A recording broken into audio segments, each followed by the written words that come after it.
And we are live once again. Wrestle Purist live, hosted by myself and Joe Hulbert today. And yeah, we're back again, Joe. More to get into today. WWE want to work with Stardom. They think Andrade is coming back. And there's been quite a few other things, to be honest, since we last went live last night. Wrestling Observer newsletter was pretty loaded, to be honest. But yeah, we've got a few things to get into. We'll talk a little bit about World's End as well. I know Joe Hulbert has just came from doing a preview show with SP3. So I'm not gonna tire him out too much with World's End previewing or anything like that. Might do an actual proper preview tomorrow, just before the show or something like that. But anyway, first things first. Please like, subscribe, super chat. Any questions, any takes, any opinions, anything like that, we'll get them read out. Hope everyone's doing good and still enjoying their holidays. Starting with my fellow co-host, Joe Hulbert. Nice shirt, as always. What's going on, brother? Yeah. Talk to me. New one, bro. Ripping the stinger here as we head into 2024, just as we were expected. I'm delighted to be here. You know, we have our issues with the World's End build, but I really like this as a pay-per-view week. In between Christmas and New Year's, getting some big time pro wrestling pay-per-view in there from one of the US big twos. It feels cool. It feels fresh. So I'm in a good mood today. I'm back in the studio, thankfully. Last night that was pretty tough, right? Hanging in there via satellite was The difficult. people enjoyed it, bro. They did. You know, honestly, we had some fun with that. That was like an annoying situation, but we were kind of missing. Let's make the most of this. So I'm glad people liked it. And I'm glad to be back here again. Another Friday show. Fired up, brother. Some wrestling to talk about. Yeah, quite a lot of wrestling to talk about. I'm not even sure where I want to start, to be really honest with you, Joe Hall. But we'll save World's End. We'll save our quick little look at World's End. You know, we'll save that towards the end of the show. To be honest, you know what? To start off, before we get into any actual real news kind of discourse and rumors and stuff like that, I just want to take a moment to say rest in peace to Curtis Chapman, Yes. who also known as Mad Kurt to some of us on Twitter and in the wrestling bubble, who sadly passed away at age 26. So condolences obviously to his loved ones and his family. And just really sad news. He was very, very, very well liked on the British Indies. He seemed to have a very charismatic, likable personality, funny guy, etc., etc. So again, very, very sad news. So just wanted to say that before we get properly started into good call. again the discourse and the super chats and Absolutely. the blah blah blah. So I saw Kurt like a couple times. I saw him doing things on shows, and he was always beloved. And he's also the owner of like some all-time great lines, which have been resurfaced today as people kind of having those memories. So, no, I'm glad you led with that, because that is important. Absolutely, none of this other stuff matters, right? So, like realistically, it's a worthwhile thing to say. Absolutely, rest in peace for sure. Absolutely. I guess kind of keep it on a more, I don't know, less. I don't even know what to call it, but MJF also done his Players Tribune article earlier, which was actually quite. It seemed like he tried to be as authentic as he can, whilst also sprinkling some character and stuff like that in there. Because at this point, I think he kind of feels obliged to kind of keep some character in anything that he says publicly, But that was showing that he kind of peeled back some layers with that one, Joe, and he's shown some depth. Like we talked about it quite briefly before we went live. But I'd recommend the read. I would too. I'd recommend the read too. Look, I think it's pretty obvious for anyone that watches this channel. There's a lot of different opinions about the stuff Max does on screen, and he's kind of ups and downs as a character and a performer. It's part of the game, But I think everyone knows how talented he is, and everyone's rooting for him. And more broadly, what AEW means to wrestling. I think it's super important. I think he touched on that. It's easy to forget he's still a young guy, and I think it's often apparent that he feels like he has the weight of the world on his shoulders, and it's like, that's a lot. And sometimes I almost wish, sometimes it feels to me like Max is wrestling his own expectations of himself as much as anything else, Mm-hmm. Dude who wants to be great. And there's a lot to admire about that, but there's a lot of issues that come with that in terms of you gotta kind of let yourself, you gotta ride the wave sometimes, So I I thought it was a very good read. I did. And I hope that, everyone has some kind of perspective on these things. You can have opinions on different wrestling things about it being like life or death. So I liked it a lot. Yeah, it's kind of like an overall look at how his overall approach to kind of the business and kind of life in itself, which, Players Tribunes are great for that, But yeah, as far as Players Tribunes go, absolutely, it's definitely worthy of being on the site Oh yeah, because, it's good stuff. It's good stuff, it basically, was. what I'm trying It to was. say. But yeah, so before we get into the news and the Wrestling Observer newsletter and all that sort of stuff, let's do some super chats. Matt Hennessy, €5.99. Appreciate you very much. Honestly, Andrade should 100% go back to WWE. He is one of Triple H's kids, and outside of the Continental Classic tournament, he has been treated as an afterthought in AEW, in my opinion. Joe, do you agree? I agree with the assessment of his AEW run. However, I do think it's fair to say, like, because the Continental Classic is the most recent thing, I think the follow up to that is the big thing to circle. I don't think anyone can say that his usage was good before this. Not even, the collision stuff is whatever. Like the initial usage was insane, right? He came in with Vicky, and then he went to Chavo. I mean, it was a lot. So yeah, he hasn't had like a great run until as of late, but there is room to build on this Continental Classic effort and make him a real player on the show. So I'm kind of in the middle on it, honestly. And we'll get into this some more when we kind of talk about his future and such, but I think he's one where like timing is going to make a big difference as to when that deal actually is up and how the kind of the landscape is looking. Because I think Matt's comment is totally fair, but I also think there is like still a lot of room for him to grow into a bigger role in AEW. I think stylistically he's actually a great fit. So interesting one. He's a really talented guy who I still feel like has barely kind of scratched the surface on US TV, as weird as that sounds, because he's been on it now for like nearly 6 years, which is weird. But yeah, it's an interesting one. We'll kind of get into some more detail on it, I think, later. But yeah, interesting. We'll start with Andrade after we get through. We got a few more super chats, but Yeah, we're 100% gonna put a pin in that one. Andrade, Andy, 100 rupees. Appreciate you. In 2023, Triple H has used TV time to increase my interest in matches and characters. AEW's done the opposite often. Is it time to panic about with regards to Cody's contract? with regards to Cody's? I don't know. I don't know what that's meant to say. Cody's contract. I mean, I don't know what the deal is with Cody's Cody's contract. I'm sorry, I don't know. What's up with that? What's going on with Cody's contract? We're gonna get to it. Okay, cool. Okay, cool. Get to it. Right, well, there's a hook. Yeah, I think we kind of touched on this. I think Andy had the super chat last night about the kind of enhancing. We kind of got into a little bit, right? Like the creative should be of assistance and should enhance the matches. It should not be like a thing that you have to get through to get to the matches. Mm-hmm. Not all of them are that way. There has been definitely some that way. We just talked about Andrade. That one is like an obvious example. That build's made the match less enticing. So yeah, I think there's absolutely truth to it. I do not know if it's time to panic regarding Cody's contract. Will choosing $5. Appreciate you as always. What the hell, Triple H and William Regal trying to cook or trying to work with Stardom? Who knows? There's another one we're definitely getting into as well. Looking forward to that one. Andy, 200 rupees. People making Continental Classic out to be wrestling's answer to Inception are dumb. It was special as it simplified stories, focusing on wrestlers' motivations and results. Layers that cloud these factors hurt stories.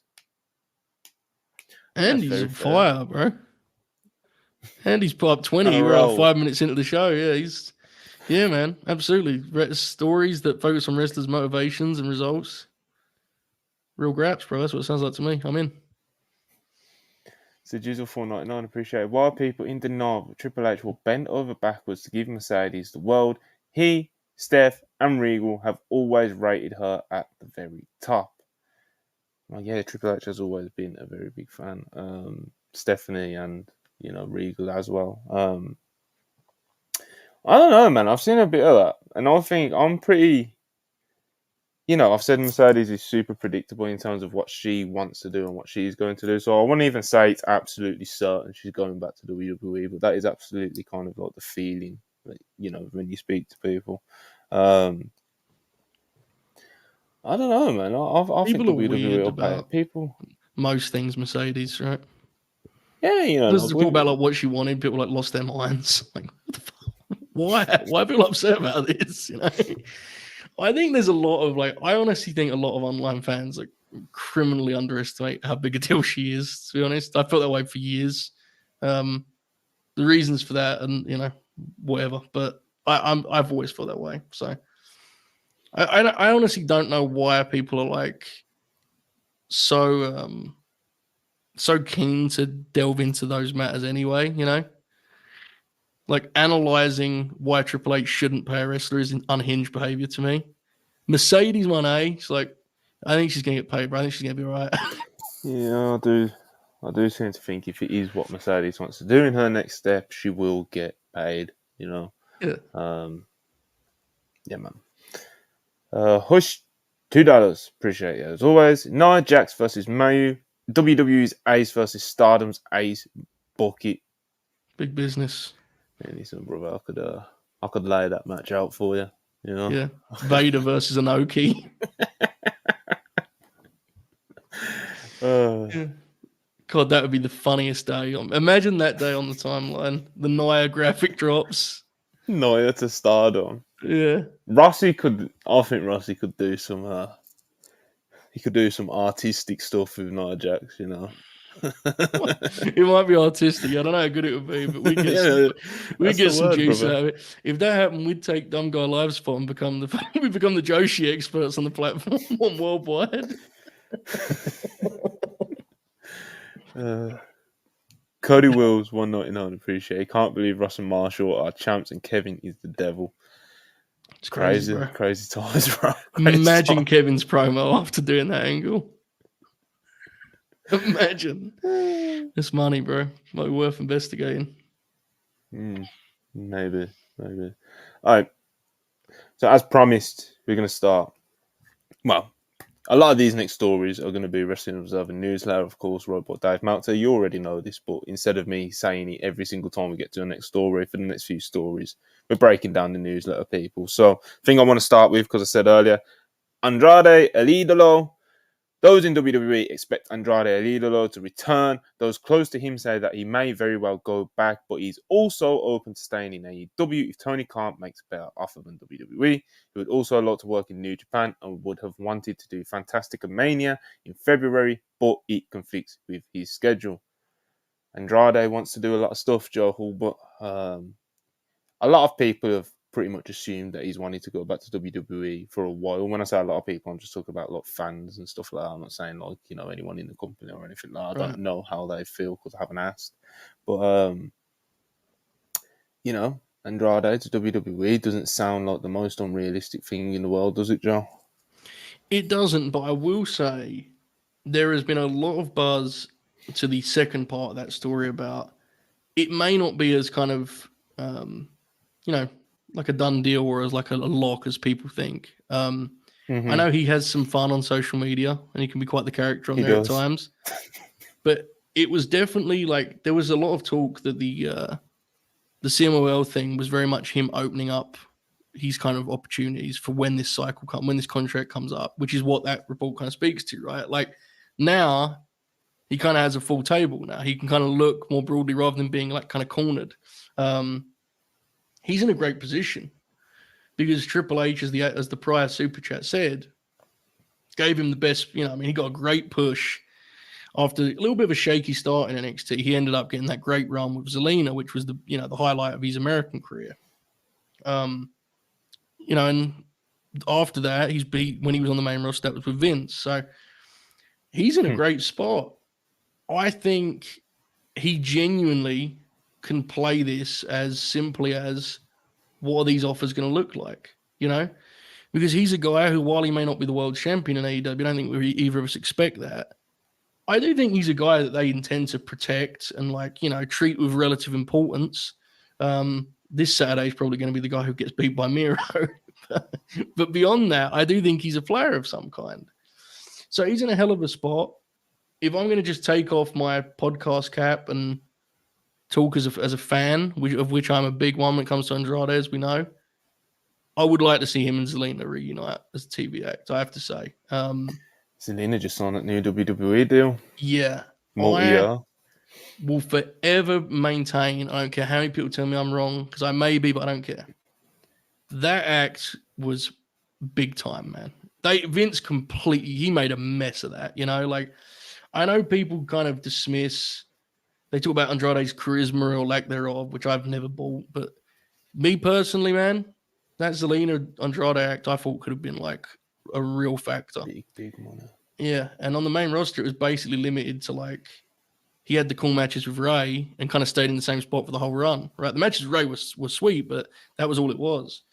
So I'd love to see them reunite that. It's also, and I'm always hesitant to go in this direction because it's so lazy and I kind of hate the way wrestling does this, but we have to be honest. When you look at some of the talents that are being featured on TV, like, you know, look at the kind of LWO saga that's taking place. It's like, it isn't hard to see how you slot him into some of these scenarios, right? Not hard at all. Like, I think Santos Escobar is a hell of a talent, and he's obviously a more natural, like, WWE. He obviously is a bit more natural promo. But, like, look at the hillside in WWE, man. There's some vacancies there. You know, if you're an Andrade or Idolo, you see that, and I think you see where you could slot in. So he's in a hell of a position, is my long-winded answers kind of conclusion here, man. I think he's kind of golden, which is crazy because 6 months ago, it felt like he was frozen out. So it's exciting times to be an Andrade fan, of which we're both big fans. So very big fans. I've got a shirt, yeah, which isn't common for you. You're not a big wrestling shirt guy. I mean, some have said this. I have said it. I just said it. But yeah, Andrade and Zelina. I think everyone pretty unanimously kind of agrees that he's he was at least very, very, very good. You know.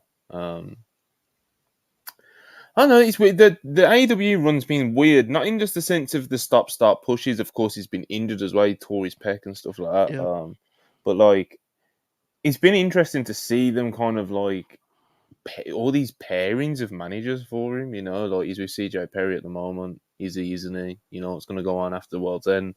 So CJ Perry, there was Chavo, Pop, Vicky, unfortunate, you know? It's, I don't know, man. Joe, obviously, you probably may remember this, but it's just...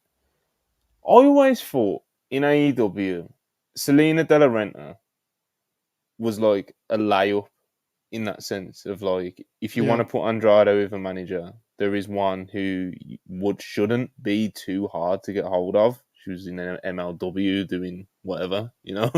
So those who are aware of her, and I think it's not even just the sense of, like, oh, you just need to put him with a Latina woman, you know, like, you know, no, it's she not. Was it's not. Yeah, she, you know, it's just the way that she kind of carried herself, presence, and she was a legitimately good promo, good manager. She was an authority figure on MLW for a while, and she can do it. You know, I know a lot of people aren't exactly familiar with her. You know, I'm not expecting people to be, but I think in that role, she, you know. I think she could have done something. I was long-winded way of saying as well. Oh, I get it. Yeah, I'm with you. I'm surprised they didn't try that, or I don't know if they did try that and talks fell through or anything like that. But I don't know. I don't even, beyond the specifics, I never got the Andrade usage because, like, right now is the best Andrade has ever felt in AEW, right? And it's like, why is that? Well, breaking news: having Andrade wrestle on TV every week is the solution to most of the issues. Yeah. And when he first came in, he would wrestle like once every month, you know, and he would walk around backstage, like, kind of making alliances with people. He would be friends with Matt Hardy, and he would be doing this and doing it. And so it's just been a weird run. And he's one of those guys who I do think, and I'm not saying this to bow anyone out because it doesn't make the creative any better, but he does feel like, and I think Malachi to an extent too, they were interesting in terms of timing, right? Because they both were the signings that came before the explosion of Punk, Dragon, and Cole, which I do think was a factor. Yeah, absolutely it was. I mean, don't get me wrong, the Andrade creative sucked before Punk and those guys even came in, but it Yeah, still of doesn't course, help. Yeah. But like, the thing with Andrade that always jumps off the page to me, especially when we're talking about him as like a bidding war guy. Do you have his age? I think he's in his like early 30s, right? I think. Andrade, Mexican professional wrestler Indeed. Manuel Alfonso Andrade Oropeza. Is that how you pronounce it? Yes. 1989, which makes him 34. I mean, in modern wrestling, bro, that's like he's getting into his prime, you know? Yep. And I think there has been evidence as of late that psychologically he's like really in a good rhythm. I think he's been actually really sharp on that front on Collision. He can stay fit. He's a big boy now, you know. That does concern me a bit. Yeah, I mean, it pops me how big he is, but it does concern me a bit because it is a little bit like. But I think you could make an investment in Andrade and be confident he's got a long time ahead of him. You know. Yes. So this is one of those things where I do think the other part of the story that's kind of goofy to say, but I think it's important to say is. I think he may have longer left on his deal than he realizes, which is only a thing that we get to say in pro wrestling. If it was a 3-year deal, he would be coming up in mid-2024, but he missed a long time. He missed like 8 months, didn't he? Something like that? When he was... he missed a long time, mate. So he may have more... I mean... That's another complicated conversation, but I'm not actually convinced this is something that will be coming to fruition anytime soon, to be honest, in relatively speaking. So that feels important to know because unless I'm mistaken, once we haven't got a date, right? This is kind of just. I think the way Dave initially phrased it a couple of weeks back was like, maybe Dave that was like he thinks he's got, he thinks it's coming up soon,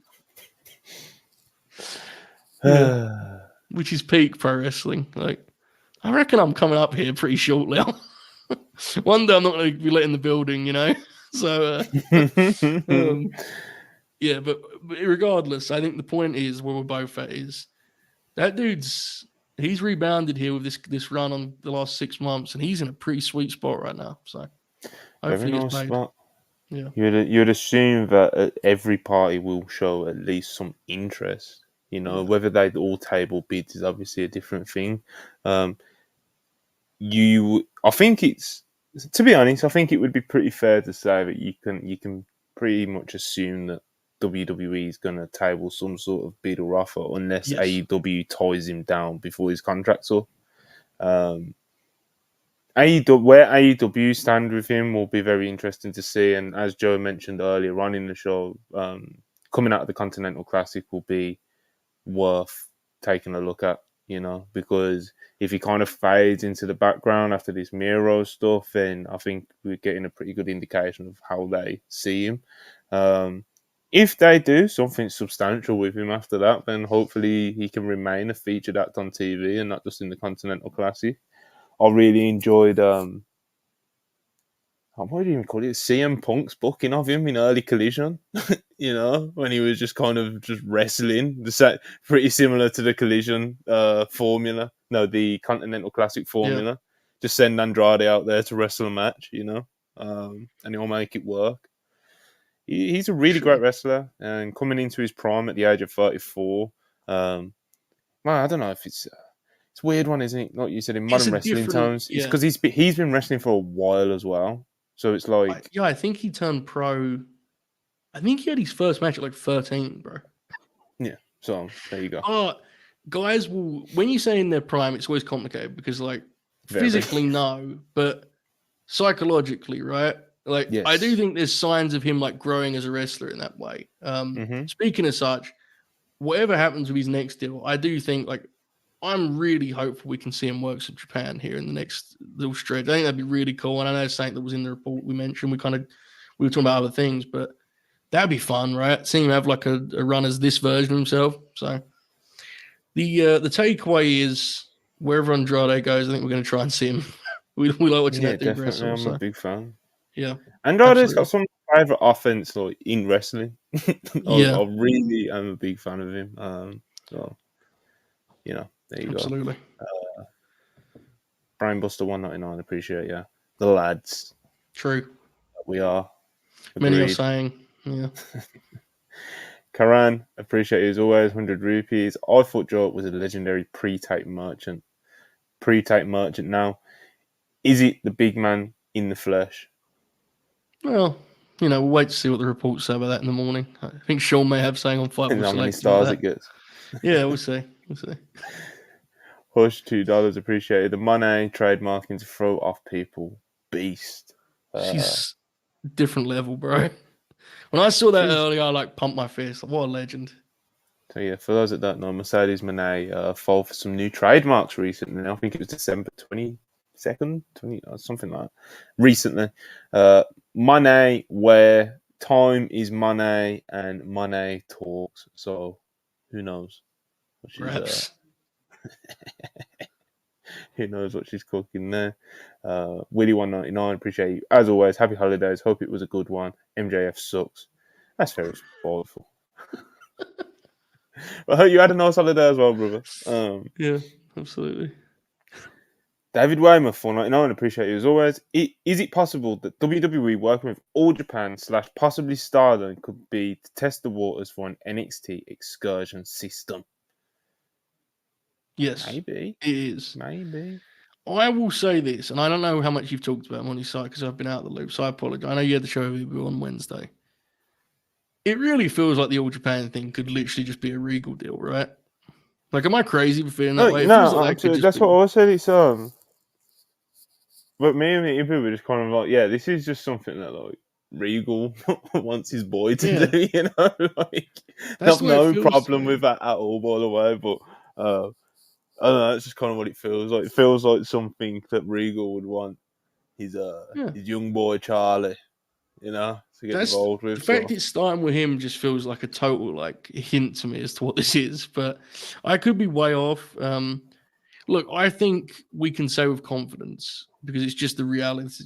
There are people in NXT that feel like this would be a good thing to have, right? A chance for people to go elsewhere and work elsewhere. absolutely, Having that idea is very different to actually executing in a way that is beneficial to all involved.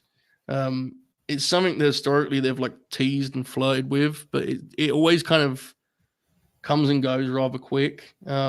We'll get into the Stardom thing in more detail in a moment, obviously. But as far as All Japan, until I see something that isn't Regal's kid, I'm going to assume it was just Regal being like, I would like my son to wrestle in Japan.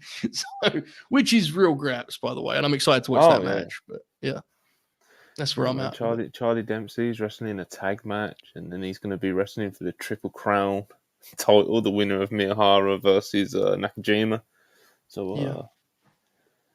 good stuff, mate. Good stuff. Should be very good, that match, I'm legitimately. sure he's very excited. I'm sure Regal's excited to see it, and I'm excited to see it. So, Yeah, me too. yeah, man. Hush $4, appreciate you very much. After the AEW review, I realised I really miss anti AEW MJF. This AEW short MJF hasn't been hitting. In ring, he's always great. 2022 MJF was great. Yeah, man. I think MJF has been pretty great up until fucking. I said it yesterday, bro. All in, and it just all went. Yeah. Right, it's not even all in. It went all downhill. Because wasn't Joe after all in? Yeah, that was all fresh. Yeah. So literally the second that Adam Cole's ankle exploded, so did the hope and optimism of MJF's title reign, which is Yeah. super unfortunate because he was killing it, and when he first was getting over as a babyface, the crowd just really took to him, bro. And it was just kind of like he was adding this thing to the shows, and it was like we were saying for the longest time, AEW needs its number one protagonist, its number one top babyface, and stuff like that. And it seemed like MJF was emerging into that role, and it was looking like a great fit. And then the Bro Chatro stuff kind of helped is a weird word, but kind of nudged him to tap into different creative influences that he has, things that are more risky. in terms, especially to the AEW audience. And you know, obviously, a lot of people just off the bat are just going to turn the nose up of it because of kind of like what it was, all the melodrama and the skits and the blah blah blah. And you know, a lot of us were those people, you know, but it was getting over. It was working. But then it just kind of it went too far in one direction, didn't it, John? It And, did. I still think there's a way, and maybe it's me being stubborn with my own take because I was very much one of those people that was like, Max should be the top babyface. You know, you get things right, you get things wrong. I certainly have experience with the latter. But I think Max's biggest thing, and this is why I'm not in the same place as Hutchinson. I mean, I get the point completely. It's just not. I actually like when he does the kind of like rah-rah stuff because it's better to me than when he's wink wink as a babyface, you know? I actually like when he kind of just he goes for it as a sincere babyface. It won't be for everyone. So if you don't like it, I get it completely. But I prefer it to the like, you know, I'm actually a heel who you simply cheer. I think that stuff's kind of a crutch for Max. I think he can be better than that. 100%. I also think it's important to like, and we talked about this earlier with kind of how New Year's throws. Sometimes these kind of runs, such as this babyface one, can actually eventually help you when you get back to this spot. You know, if we're in the summer of 2024 and Max is back as being a heel, eventually in a couple of years when we get back to him as a babyface, he'll be better for this experience. I think there's been some good. I think there's been quite a lot of bad. I think he struggled to find a way to be a babyface that doesn't betray who he wants to be as a heel. Some of it has worked for live crowds, but not for like folks like us. Most of it has worked for live crowds, in fairness. Wednesday did not work for live crowds whatsoever. I think it's a case of kind of a guy overcomplicating things because he's kind of not certain as to where to go, you know? That's why I've took a lot of it. Like, I look at this Devil thing and the Jay White stuff and all of that, and I just think this could just do with someone, an editor that has faith in the raw ingredients, you know? Yes, absolutely. MJF versus Samoa Joe, you don't need these. You don't need the hat on the hat on the hat. You guys are good enough to have a wrestling feud. Hopefully we see more traditional feuds in 2024 and less ridiculous kind of whodunit, you know? Yeah, he's interesting in that sense because it's like MJF as a babyface, there is absolutely ingredients to it that can work, and I agree 100% with Joe. When it's absolutely a lot better when he's trying to be coming across as genuine and authentic, and you know, just trying to like talk to the people, you know, instead of the wink wink catchphrases back and forth with the crowd, right? So I think the best version of MJF as a babyface is trying to be more genuine. I like it when he gets more like fired up and, you know, that kind of babyface instead of just trying to like play a game with the crowd and wink wink as we always call it. And I think especially with how much MJF wants to be involved and be used, like when he's a champion, he wanted to be there every week, and that was pretty evident up until he got injured, where obviously he's resting up a bit now. And I think if you're going to do that style of promo where it's super showy and wink wink and you're going to have fun with the crowd and you don't really have that much substance, you can't do that every week because it becomes very tired and it becomes a crutch and it becomes your usual shtick. And it was very similar when he was a heel. It works both ways, really, babyface or heel, but especially when you're trying to be the guy, because when you're trying to be the guy, obviously you're going to be at the forefront of what the promotion is trying to do, and people are going to, you know, point fingers at you a lot more. So, you know, but when you're trying to, if you are going to be featured prominently week to week to week, you can't do the playing a game, same type of promo every week, because it just won't. People will get very bored of it. People will get very tired of it. People will get sick of it. People will start to hate it because it's just same old shit. And again, it don't have a lot of substance to it. But I still think there's a lot of ingredients that MJF excels at, in fact, as a babyface. So, you know, it's There's been some good signs in ring too. Signs, flashes, you know, yeah, like loads.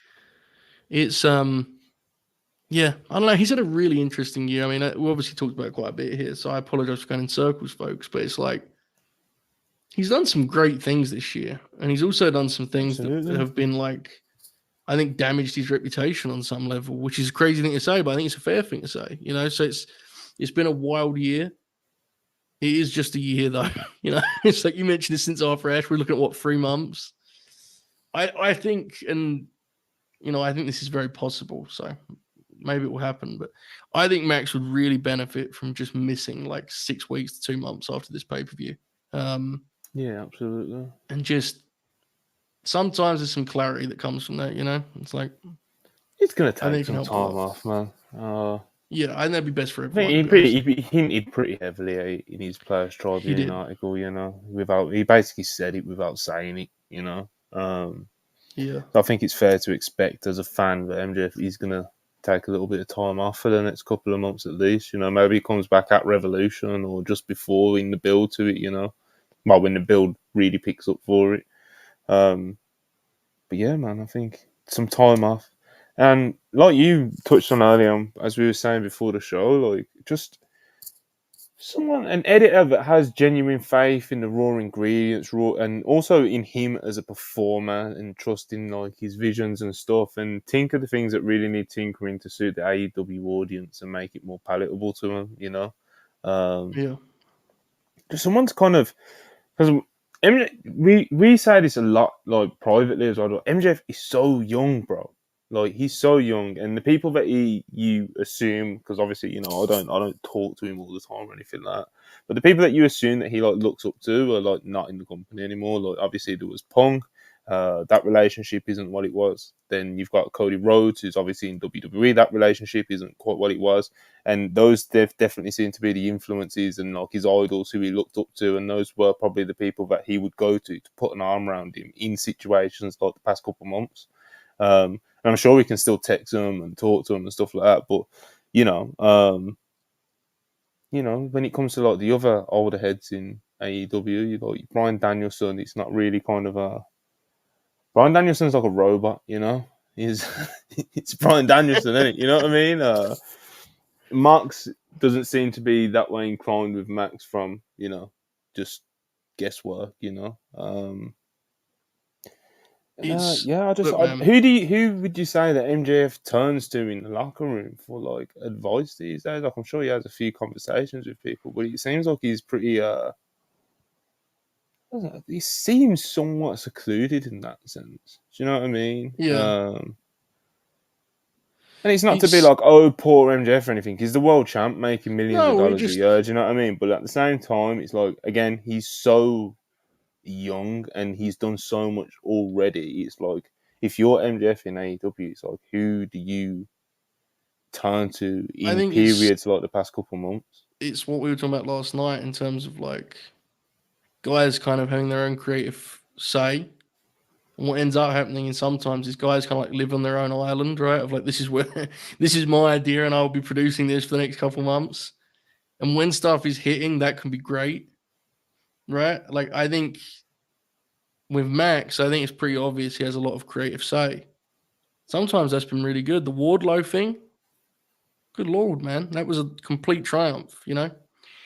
Other things like the Four Pillars deal, it felt like he kind of bit off more than he could chew there.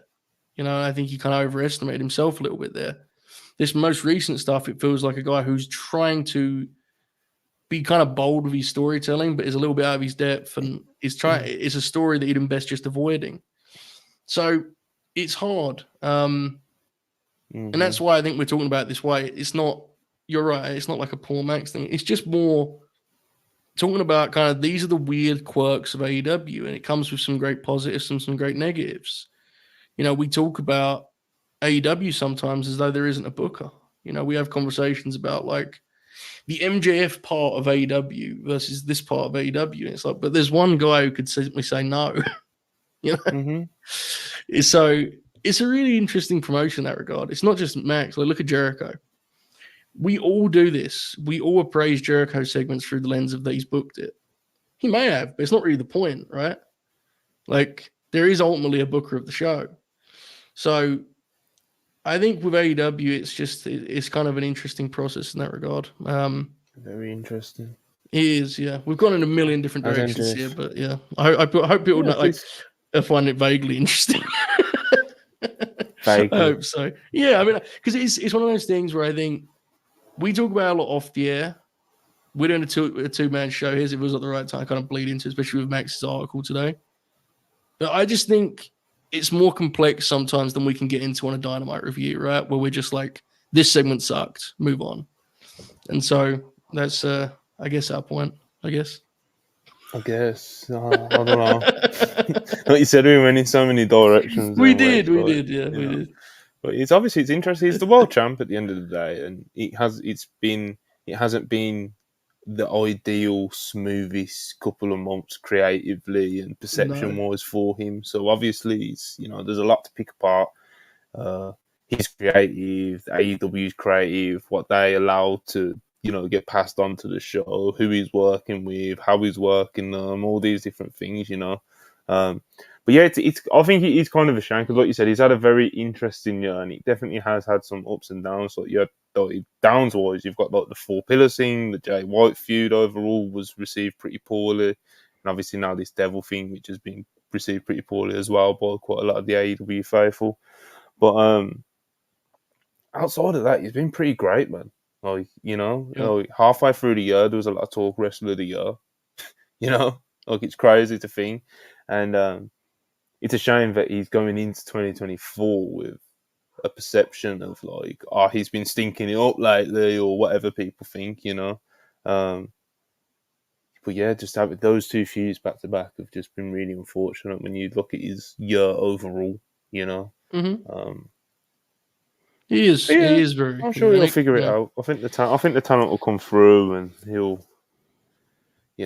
figure it out, and hopefully, creatively take some time off, think some things over, because he has produced some great things, like suggested some great things that AEW have then made great. But Look, man, we spend a I lot don't of know. our time celebrating, and rightly so. But we talk about these guys that kind of emerged 20 years ago and are still great. Guys that are 40 and up now, and we talk about how special they are, and rightly so. But if we were covering them in real time, they all had their moments. Let me tell you, like it is what it is. It's a long journey in that regard. And so I just think sometimes it's important to have perspective. It's like Absolutely. it's a long ride. So it's been a shaky few months. I think, as we said, it's going to take a reset of sorts. But 2024 is going to be fascinating for what Max does and how that looks. If he's a heel, a babyface, if he's a sincere babyface, a wink, wink babyface, if he's back to being the devil, It could I don't literally be know. anything. That's the crazy. Exactly Like he right. could come back as remember when before he started turning babyface, and he is a babyface now. We were talking like if he's gonna be a heel, he has to have like more of a like a cold edge to him. Yeah. Like he needs to be more like sadistic and not so like wink wink, bazinga bazinga. He needs to be kind of like more like spiteful and just like Yeah. Which fucked up. And he would like flirt with that, right? He would do it sometimes and then it would kind of go and it would, yeah.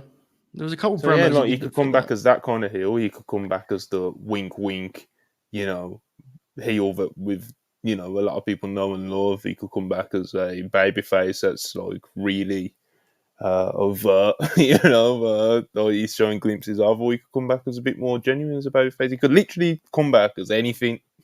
So he's got a lot to think Yeah. about, and I'm sure he's going to think about it. So let's get into a couple more super chats Yes, let's do and it. move on. Willie499 appreciate thoughts on the Twitter pitch that Adam Cole and MJF go back in time to become the henchmen and were the ones that beat MJF. Sounds like graps to me. I'm confused just reading that, bro. So a lot going on. Tricky Magician 50 SEK, not 100% sure what that is, but appreciate it nonetheless. Just want Tiffany Stratton to do a Stardom excursion. I'd be all in, brother. I'd be all in. Say if it's like a Bron Breakker scenario where the spot hasn't quite opened up on the main roster for her yet because they're doing other things and stuff. And like I said, and it's more of like a Bron Breakker situation, and she's just kind of doing stuff. Send her to Stardom, bro. If she wants to do it, You You know? would be shameless throughout that Oh, entire I'd be thing. disgusting. I'd be At Wrestle disgusting. Purists would be diabolical I'd during make that. I'd make a graphic for it and everything. You know. Push $5, appreciate it. My counter to that: his current face run doesn't come off genuine. His whole thing before being a face was about money, selfish desires. The 180 was just odd. Yeah, No, he's so overt on both yeah, ends no. of it. Like To be literally on both clear, ends of it. we actually agree in terms of the assessment. I should have explained myself better. What I was saying was I would rather he swing for trying to be genuine rather than just being like, I'm better off not even trying and being like kind of a parody of a babyface was my point. So no, I actually think you're right. I want to see him try to get across that bridge rather than just stay on the other side and be like, it's not worth it. Yeah, That's my it's like point. Cody tries to come off genuine and he does a very good job of coming off. But like we all know, people fans that know and follow Cody Rhodes long enough know he's full of shit. So it's Right. like it's and I love Cody Rhodes. I think he's the best. So By the way, Monty, I've just thought about this Tiffany Stratton thing. Tiff on tour. That's your hashtag, yeah, bro. bro. What when I said a graphic, I was thinking, yeah, I could do the Tiffany is all Stardom or anything like that. But you know what I'd do? Like the Cody Rhodes poster with his live dates. I'll do that for Tish Strat in Stardom, and it's like Sumo Hall. It's Yeah. Kurika, but yeah, Karan, 200 rupees. I back the MJF title run as being great and regret it massively now. It may be a case of someone that takes wild swings, but then is very online and tries to correct it and he's stuck in that loop. Maybe I don't think that's a crazy assumption at all or guess to make. But like I said, I don't think it's anything to necessarily regret because I think, as I was kind of getting to earlier, like if you look at the reign as a whole, there is definitely more positive and negative. I think. Um, Mhm. so it hasn't been an all-time reign, and as we kind of admitted yesterday, it's like he probably is the worst AEW champ ever, outside of like CM Punk, who, if you count that, Right. But the bar was pretty high. All the other Yeah, that's champions have been very good yeah. and achieved what they needed to. Well, Hangman's definitely left a lot of meat on the bone, but nonetheless, it was still a great reign. But yeah, it's just the negatives have been pretty strong negatives in terms of like what's going on there. Because it's not like it was like a 1 week feud with Jay White or a 1 week thing with the devil stuff. Like these are multi-month things that have been going on. Right. So There was a great tweet recently from Joseph Montesio who said he was talking about how AEW seems hell bent on every title reign being like that wrestler's definitive reign. And I think that is such a great point. Like I think people's memory of the NWA champion, and especially perhaps like how much people kind of romanticize, and in some cases fairly so. I mean, I love old Ring of Honor, but people do overly romanticize some of those title reigns. There is a thing of people like kind of having that brain with title reigns. The idea that your title reign has to be like the ultimate one. Like, this is the one they'll be remembered for forever. Like maybe Max's first title reign didn't need to go 13 months. Maybe that's the mm-hmm. real answer we've stumbled into here. So I think that's Yeah. like when we talk about best AEW champs, that doesn't feel relevant to me. And that's part of why I actually think they should do the complete opposite in 2024. Like, I'm not saying hot potato, but I think you should actually get like creative with that. You Yeah, don't because need the to, long reign needs to feel special when it happens. yeah. It's like this People, yeah, MJF being the longest reigning AEW champ. Like, regardless of what you think of it, like creatively, but just the fact that he's held the belt for like 370 days or whatever the right. fuck it is, it doesn't feel super prestigious in the sense of like, because that's kind of what AEW does. Like Hangman had like one of the shortest reigns, I think, at like what 4 months or something Yeah, like that. Obviously Mox has had like on and off, but right. he was like basically the champ for like a year or Yeah, however long. it got messed with in obviously in the summer with Punk, but yeah, just Yeah, generally then speaking, is the thing. Kenny had it for a year, Jericho had it for a long time. Like MJF has now had it for like, what I think it's like 370, 380, or Yeah, whatever the fuck it is. you can be So creative with it. Like yeah, it's not. give me a 2 week Kingston reign, brother. You know, Yeah, Do we? I do hope that, especially if Joe's winning the belt tomorrow, I don't know if he is on, but if he is, then that gives you some room to do a short one. He doesn't need to have the belt for long, right? Absolutely. Gives you the chance to. And yeah. Let's move on. So Jizzle 199 appreciate. What about MJF shit talking his co-workers sloppy? I mean, he took a few shots all over the place, really, but I think it was just him being like trying to be honest. He was trying to do it in a way to talk up AEW as well, which was, but yeah, I think he was just he took shots at like ex co-workers and people who are no longer around as well. So maybe he was just trying to get at that more than anything. I don't know. I can't talk for him. Mazfan84, 199, appreciate it. Who you got for the C2 final? Maxwell Kingston. I'm going with Kingston because that's what my heart's telling me to do.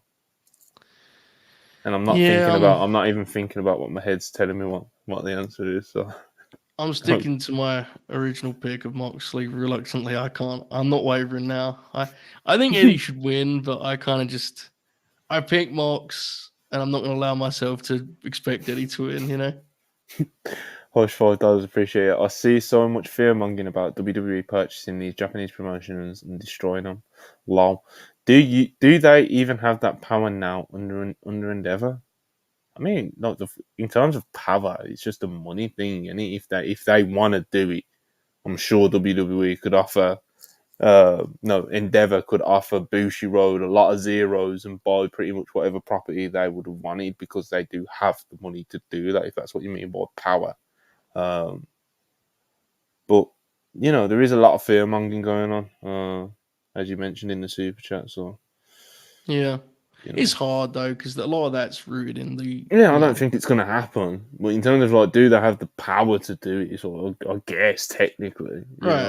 But it's also outside of that, Look, people can be dramatic about it, but people are definitely right, like or fair to be like concerned when they start playing well because they don't play nice historically. Like it isn't going out on a limb to assume WWE have some pretty, less than ideal intentions. They also at one point had like an entire map on a screen explaining what they were going to do to the professional wrestling world. Takeover. So yeah, like I think it's totally understandable that people are kind of, not keen on the idea. I don't know what their intentions are with these deals or potential deals, but as you said, there was a literal map with NXT logos on it at one point. So I mean, it's pretty fair to be concerned. Yeah, definitely concerned, but yeah. Don't need to be getting hysterical yet. It's a lot. But let's stay. Let's remain on that subject. Of course, people, I know we've bounced around on MJF and super chats and blah blah blah. But right, back to observing news. And next thing, which is on subject, WWE Stardom. And for this next section, got a surprise for you, Joe Horburton, for the rest of Purist audience. We are being joined by the Ross man, Jamie Ross of Dumb Guy Live. God. Stardom expert. One of many Stardom experts we've got, actually, because Peps does the weekly guide. Jamie, Parker, and Murph, they do the the Japanese wrestling podcast on Go Live weekly, Sundays. Going back to Tuesdays next year, I believe. Yeah, we're back. We're back. Officially back. But yeah, Jamie, what's going on, brother? Dream Queendom was earlier. Good time. How's it going? It's been an interesting day. It's been an interesting day. First half of the day for Stardom was a big one. We had the big end of the year show, Dream Queendom. Micah finally won the red belt. Soriano won the white belt. It was a triumphant occasion. Second half, second portion of the day, we had a bit more news. The newsletter dropped. Everyone kind of got everyone's panicking. This is the Giulia news. I've been. You may notice this WWE Championship. I did belt notice, yes, on my shoulder. This was as the resident Stardom representative here at WrestlePure. So I was sent this by WWE as a peace offering. There's no ill will with this partnership that they're seeking. It's going to be 50-50 split. I've been informed. It's all going to be, smooth sailing. So I'm here. Becky Lynch in Sumo Hall. Exactly. They may send over like Hazuki or someone. Maybe. Yeah. But yeah, Wrestling Observer newsletter, Jamie. Besides the new deal working with All Japan, WWE has also expressed interest working with Stardom. Nothing is finalized, but WWE is confirmed interested. So, yeah, it's like, where do you even start with this? Like, someone, yeah, one cool suggestion I did see is if they'd done like a joint, what's it called? What was the show called? Evolution, all women show. Imagine if they'd done like a joint pay per view, all women show. Like that would be like incredible, you know. But that is fantasy booking at its Yeah. highest points, you know. But yeah, Jamie, what was your kind of initial reaction? Was it doom and gloom? Was there a little bit of weird excitement that felt wrong as a Stardom fan? Like, where are you at with this whole thing, Jamie? Definitely didn't fill me with excitement, but I think it's worth, obviously, we're getting a look at this All Japan thing with Charlie Dempsey. It'd be interesting to see how that plays out and whether but when I first saw that, I thought that was more of a Regal thing. I don't think Regal's going to send Charlie Dempsey to Stardom, so this seems like it's more of a a broader outlook on this. So we'll see whether it's going to take the similar format of kind of like sending an NXT talent, for some more of an excursion. If that's the case, I don't mind it as long as it's not like someone disastrous that's going to stink up the stink up. I don't think it should be Stardom's problem to develop WWE's talent unless it's going to be worthwhile for them. But I do think there could be some interesting, outcomes to this. I don't think we're going to get that Evolution show. I don't think it's going to be quite on that scale. But yeah, there is definitely an element of kind of fear whenever WWE start, playing nice with other promotions. I kind of noticed that, Dempsey's in that tag match. He's teaming with Yuma Anzai, and my spider senses were tingling. Yeah. Why is he with him? The young, the Wrestle Purist Rookie of the Year nominee. Is that someone that Regal's got his eyes on himself? So we'll see. Obviously, there's stuff going on with Giulia there. I don't know whether that's got anything to do with it, but I don't know. It's an interesting one, but I'm not completely against it. Yeah, it's a weird one, man, because it's like let's talk about excursions for a little minute. So, Jamie, if you was trying to be somewhat realistic, what NXT talent? No, actually, let's do the other way first. What Stardom talent do you think would benefit a lot from getting like that American TV exposure on NXT, where they can kind of like go on TV, fuck around a bit? It's not main roster, so they don't come with like the same sort of pressures. But obviously, it's TV experience. Find the hard cam. Maybe someone who's a bit younger who may eventually go to the US one day. Well, like, who would come to mind of who Stardom could send to NXT? I think it's a tough one going from Stardom to NXT because I think you look at talking about young talent, but I think Stardom, a lot of their young talent is kind of like in the main event picture, because of how especially now. Promotions. Yeah, you look at the main event today, Suzuki. She's she's very, very young, but Yeah. so I think looking kind of at some of the new rookies we've got a new batch of rookies. Whether they'd benefit from that more than staying in Stardom and wrestling the likes of your Shuris and Giulias on these house shows, I don't know whether that'd be more beneficial. If you were to send someone who maybe doesn't have huge plans in the immediate, the kind of the near future, I think about maybe someone like, I don't know, she's not she's not exactly a rookie or anything, but Mina Shirakawa doesn't have much to do at the moment. I feel like she'd translate well to an American audience, but she's not exactly again, like I say, one of the bright rookies in Stardom. But yeah, I don't know. I think it's difficult to kind of pick out a younger name in terms of someone that Stardom will be willing to kind of let go for a little bit. Mina's an interesting shout, to be honest. I think someone says Starlight Kid in the live chat. I don't think Stardom would even consider that, But I think I'd pop for it if she showed up on there, obviously, But yeah, man. But yeah, going the other way, it's like I don't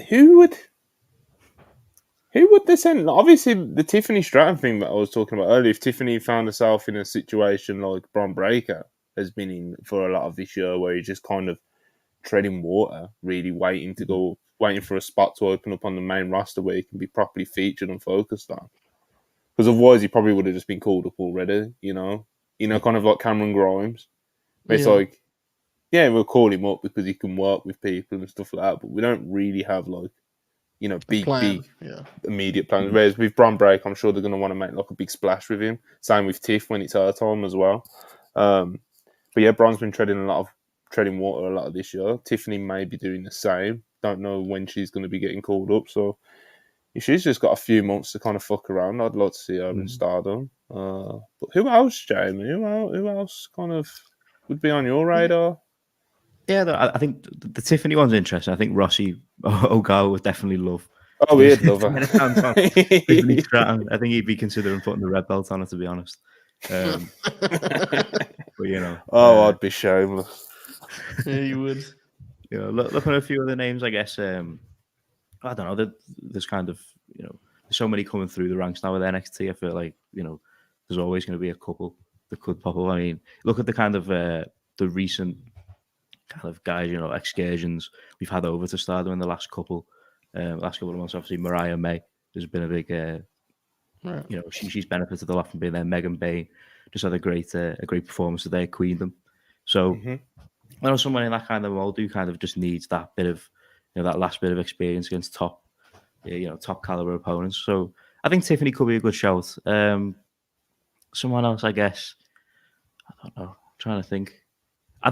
It's another one where it's like, who would WWE be willing to give up right now? It's hard, They don't have immediate. That's always hard when talking excursions. Yeah, and they also just feel like different. It's like different worlds almost. Oh yeah, it's like hard to like fathom. 100%. That's what's so funny.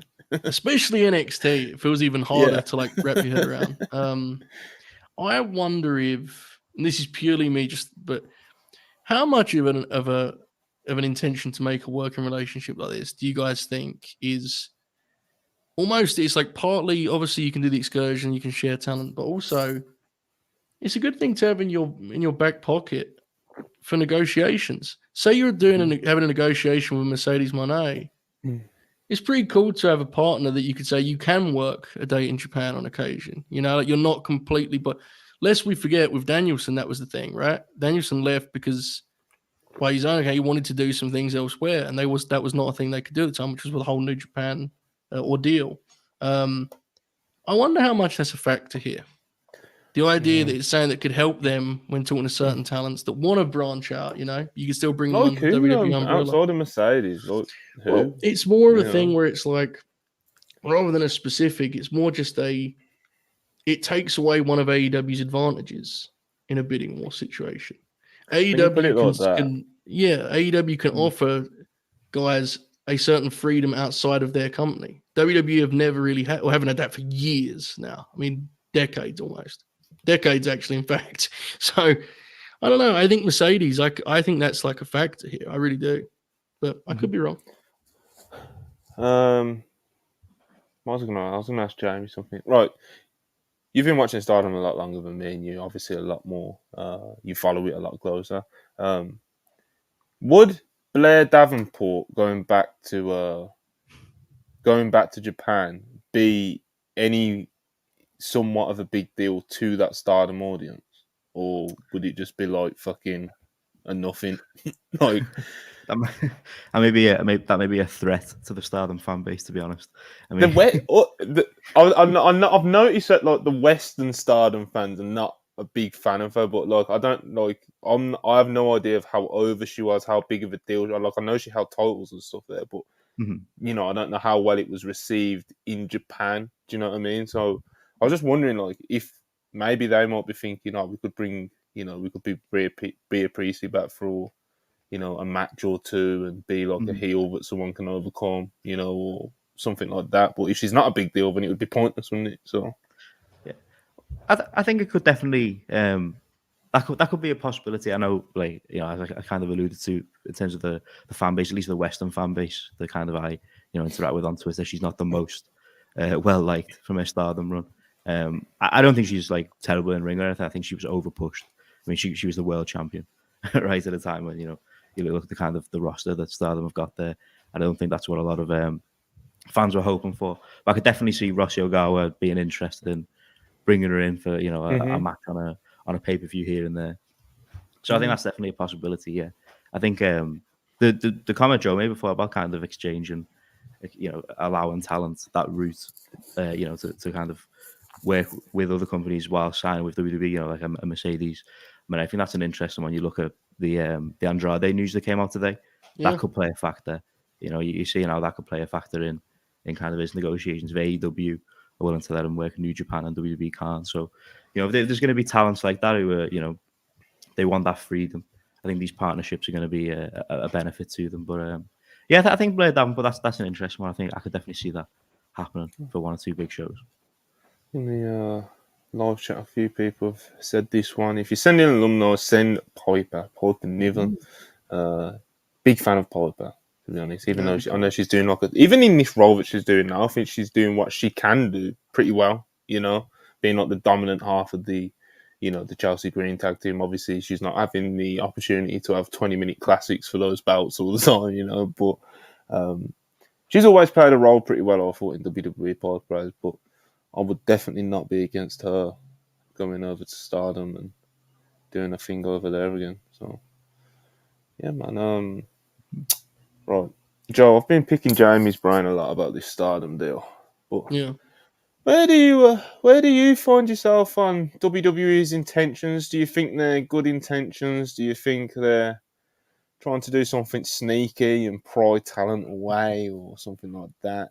Where do you find yourself? I know you mentioned obviously about potentially using a relationship as leverage in negotiation, but what was your initial reaction to start with? I'm not sure, honestly. I was not surprised, but I think this is the way this story was phrased, I think was interesting, I think I definitely think it's one that's worth having some kind of space on and not getting too dramatic or reactive to.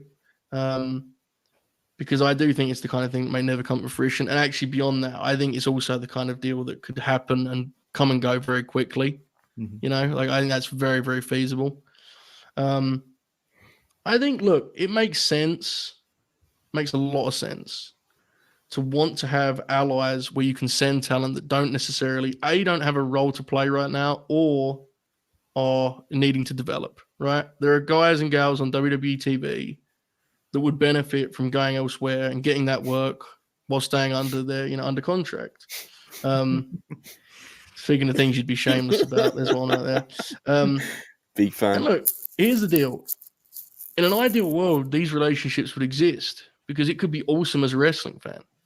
Awesome. I think it'd be great to see some of these things. You mentioned that Evolution show, which again is that's a big one. How cool big would fantasy that be? book in there. But still, it would be cool. The issue is, I do think it's hard to talk about these things through that ideal lens when history has kind of taught us that would be kind of a little bit naive, So it's difficult. But at the same time, I don't like the kind of. Some people do the thing where they talk about these promotions like they're being run by children. They know what they're getting themselves into. I can't sweat from that bad. I mean, it is what it is. You make the choices you make, right? So I think there's room to be concerned. Mm-hmm. I understand why you'd be optimistic because I think in an ideal world, these things could be really cool. A situation where an EO Sky can be WWE SmackDown, whatever they call the belt now, champion, but also could work a sumo hall show, whatever, is sweet. I think we'd all love to live in that timeline. But I also have to be honest and say I'm not sure that's the timeline we're ever going to actually see come to fruition. Yeah. So yeah, that's where I'm at personally. I'm kind of torn on the whole thing. It was the same with the All Japan thing, man. I'm all in on the idea of seeing a Bron Breakker wrestle Miyahara for the Triple Crown. But these things don't come without other baggage, do complications. Exactly, and that's the thing. So, yeah. We'll see how it plays out. Hopefully it provides us with good content for both sides of the deal, Absolutely. So yeah, we'll see how that one plays out, I guess. But Joe, real quick, I think we mentioned, who did we mention? We mentioned Piper, we mentioned Peter Priestley, we mentioned Tiffany Stratton, and whoever else it was that we mentioned. We mentioned Mina Shirakawa. Is there any names that intrigue you going either way for an excursion or anything or even just a couple dates like Charlie Dempsey is apparently doing? So from NXT specifically, are you saying? Either way, Stardom to NXT or NXT to Stardom, or I guess if you want to throw a WWE name, like I know I bought the chat that said Natty earlier. I think that is actually not out the realm of possibility, to be honest. But Roxanne Perez would be pretty cool, Ooh. right? That'd be pretty neat. I imagine she could have some really good matches. I'm not super well versed on the NXT roster, and I have to say, Jamie was going through some of the names. I'm fascinated by what it looks like a Stardom talent doing a guest spot for NXT. I don't know what that even like. Does someone like bump into them backstage? Like, how does Sean manage that into his TV show? I don't know. And Mayu was in the crowd in the hat trying to be disguised. Yeah, you know? I can't even compute that one. So that way around, I'm not sure. Yeah, I don't know. It's not what I would say. I do have another question for Jamie though, if I may, Monty. Jamie, how do you respond to the allegations that your Stardom guide may have actually poisoned the promotion and jinxed them forever? Because there's been a lot of those. I'm not, making the allegation. I'm just saying I've read a lot of it. I'd like you to have a chance to respond. This is I've been avoiding these allegations for too long. Someone's finally, put me under the spotlight here. I need to, address this. Obviously, the Stardom guide was the two centerpieces of this Stardom guide were Mercedes Moné and Kyrie. Those are the big, the big draws. Yes. Both now, Kyrie's already back in WWE. Mercedes Moné seems like a lock, and it's Giulia's possibly going there as well. It's disastrous. It's kind of put me off making any further YouTube. I may have to retire from the content creation game for fear of jinxing any of my other favorite promotions. I was working on a Three Musketeers video, and Ren Narita's poor Ren Narita's career is now over. It's done. He's in House of Torture. I mean, he's been overtaken by about 3 or 4 other young lions. It's tough. It's tough. Look, man, content creation. At least they beat you to it on that one, right? At least they didn't wait for you to get the video out first. Yeah. But nonetheless, Monty just put the link in the chat. Please do watch the Joshi guide. It is a great piece. It's now like a time capsule, but it is awesome nonetheless. It's a hell of a deal. It still achieves what. It still is very insightful. Yeah, because it's not just like this is what's happening in Stardom now. It's like this is how Stardom do things. This is how they run the tournaments. Blah blah blah blah blah. So these are the bouts. So if you are like, say for example, you're a WWE fan, I don't know much about Stardom other than a couple names and Mercedes went over there. That's a good. I think if you got how long is it? Like 20, 30 minutes. Check it out, man. Basically, check it out. I've pinned it in the chat. Yes. So check it out. A couple super chats, and we'll continue talking about some more Stardom and Giulia. David Wayman, $4.99, appreciate it. Buying a Japanese company would be very difficult for WWE because the Japanese government has to approve any share purchase over 5%. Yes. I think it's important to note that when folks stress their concerns, it's more rooted in using the partnerships to gain to gain more notoriety in the space so they could launch an NXT Japan. That's why I think people are concerned. I can't speak for, I don't know everyone, but that's what I sense more of the concerns about. Would you guys agree? Am I off base on that? It feels like that's what people are concerned about. Yeah, I think so. Yeah, I think establishing that, getting the foothold in Japan and then NXT World Takeover, brother. Yeah. We'll see how that plays out. But yeah. So Jizzle, $2, appreciate it as always. Will WWE run the Tokyo Dome in the next 2 years? I don't think so. No. It may not even be there in the next 2 years. So when they haven't run Japan since 2019? 2-3 years, I think. 4 years. I think before the pandemic. Because it was the show where Triple H had his last match, right? I think. I didn't even mean that in a comedic way. I was just. I know you did that. That's what makes do you remember that? It was like Triple H and Shin versus Bobby Roode and Sam Joe, which is a wild match. Their drawing power in WWE in Japan's is always interesting to read about. Mm-hmm. It's a weird thing historically. It's very There's still novelty to it, like a lot. So which isn't $4, appreciate it. Is there a chance they send EO over there for a match or two? Who knows? It's hard. Like, all we know right now is that there's interest that WWE want to work with them. So we don't even know if it's going to be excursions or, talent on each other's pay-per-views or whatever the fuck it's going to be. So who knows? mulches and $5. It's going to be funny when Damage Control pull up at a Stardom show.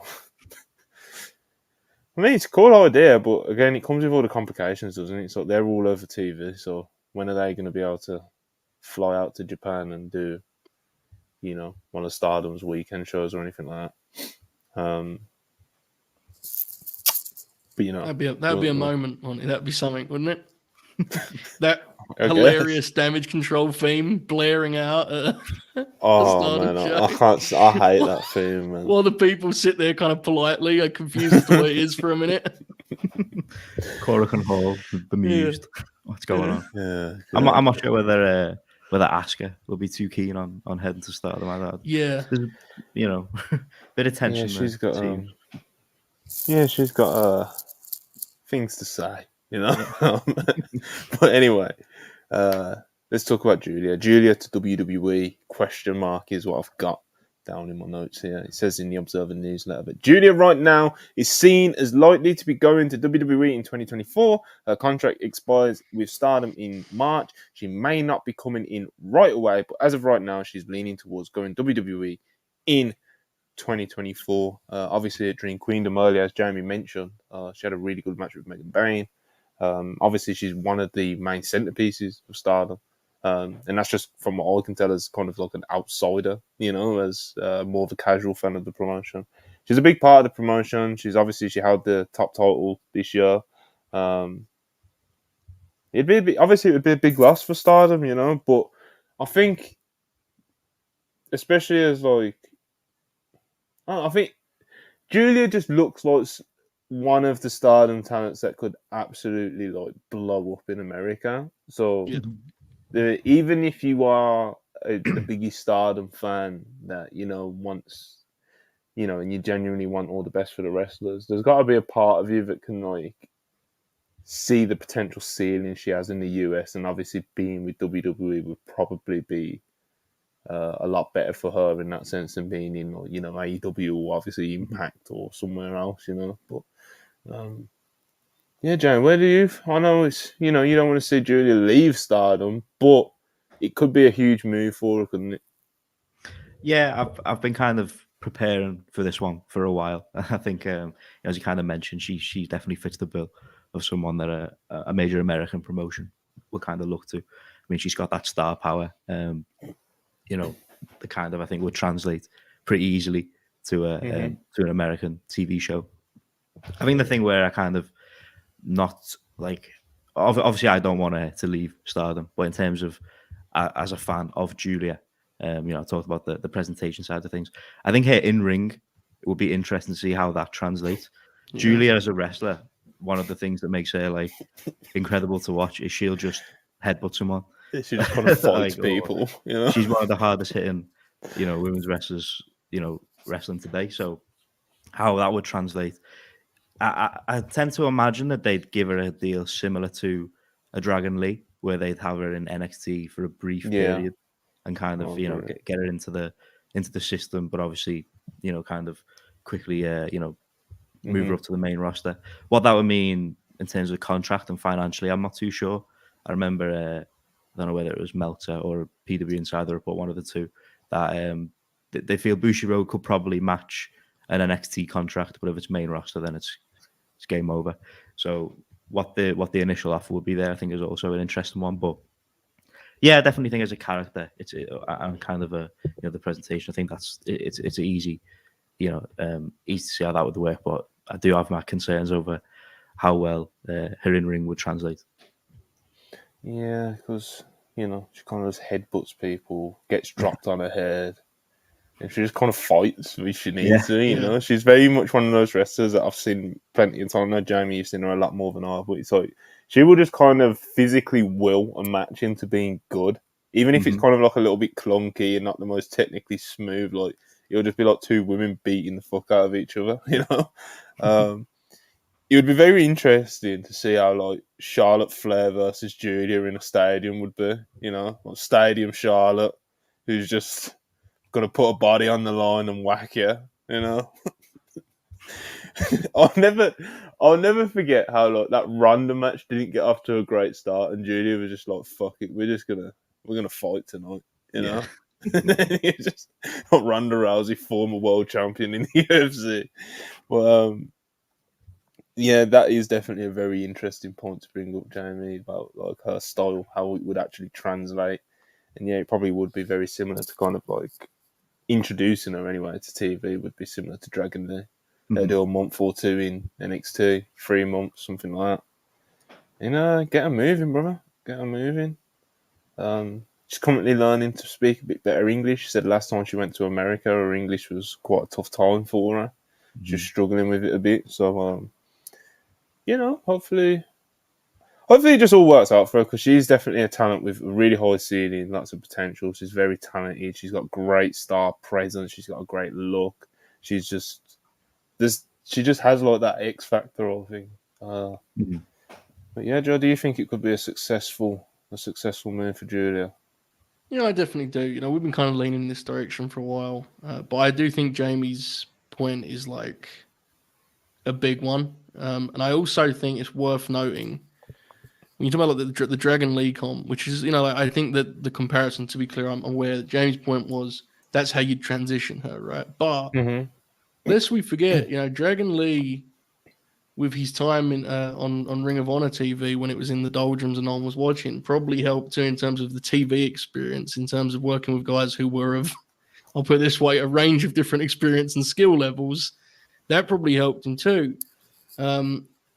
I don't think I'm breaking any news in saying that the shift from Stardom to NXT would be like pretty wild. You know, I mean, that would be a lot. And as I always say with these situations, it's the same thing I said with Jade Cargill. My concern in Ring for Giulia wouldn't be the big matches. It wouldn't be that Charlotte Flair match you mentioned in a stadium, whatever. It's more, they are very particular about someone being able to be reliable in repeating a match safely every weekend and having a fine match with Natalia in, you know, Poughkeepsie or whatever.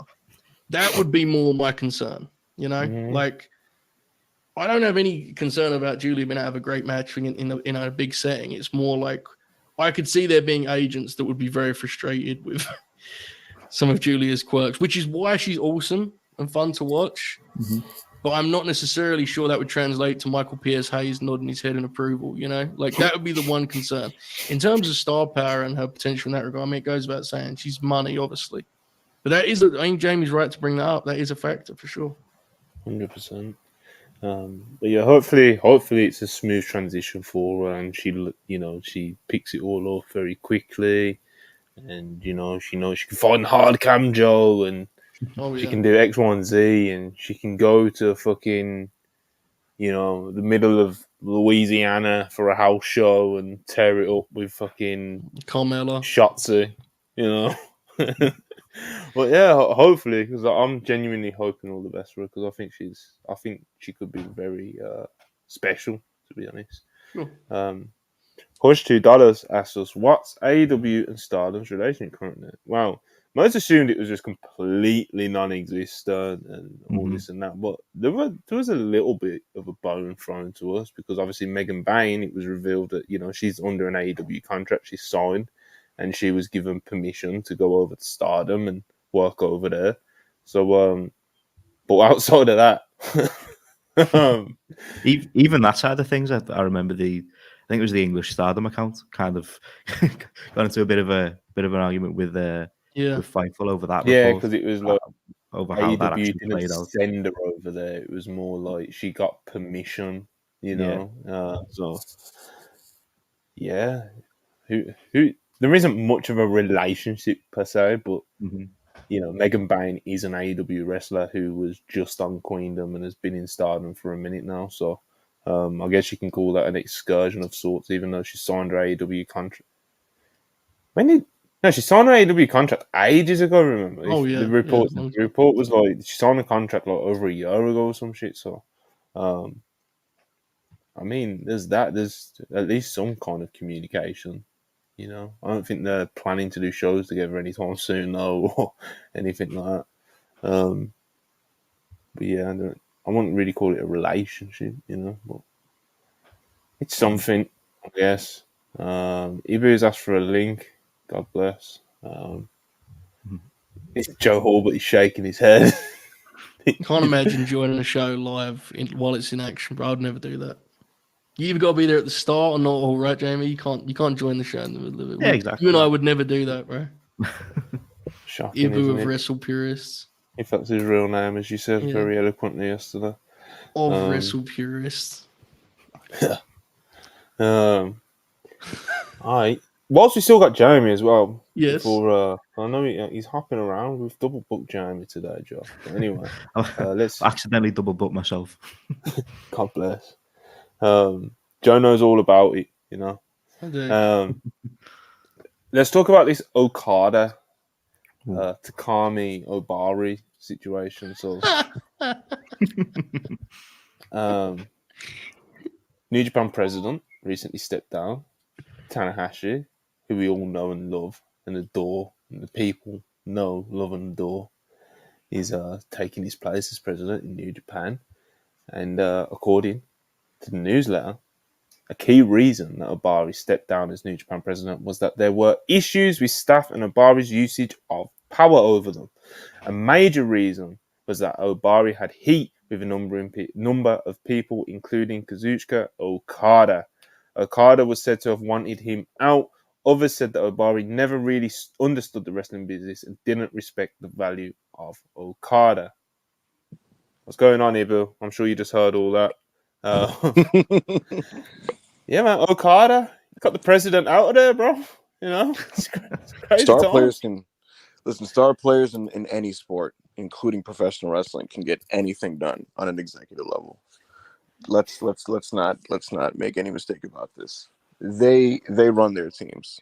LeBron James runs the Lakers. It's not run by Rob Pelinka. You know, when LeBron wants a trade done, when LeBron wants a coach fired, these things happen. That's why he's nicknamed Monty Le GM. Okada is the exact same. If he had a problem with Takami Obari, best believe that is a 2-week process before Takami Obari is finding new employment somewhere else. And so it's as simple as get this guy the fuck out of here. He looks around, it didn't happen immediately, and he's like, "Oh, y'all think I'm playing?" And then, you know, start throwing out the Barry Bloom whispers and the "I'm going to leave" whispers, and they're like, "Oh shit," you know. And then what do you know? You look up, and all of a sudden, Hiroshi Tanahashi is the president of New Japan Pro Wrestling.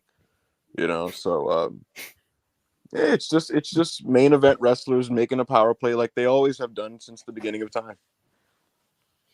And do you think that these recent developments, Tanahashi becoming president, replacing someone that stepped down but clearly did not have a good relationship with Okada, with reports to believe, do you think Okada might have just been playing a game with the WWE reports coming out and all this and that? Yes.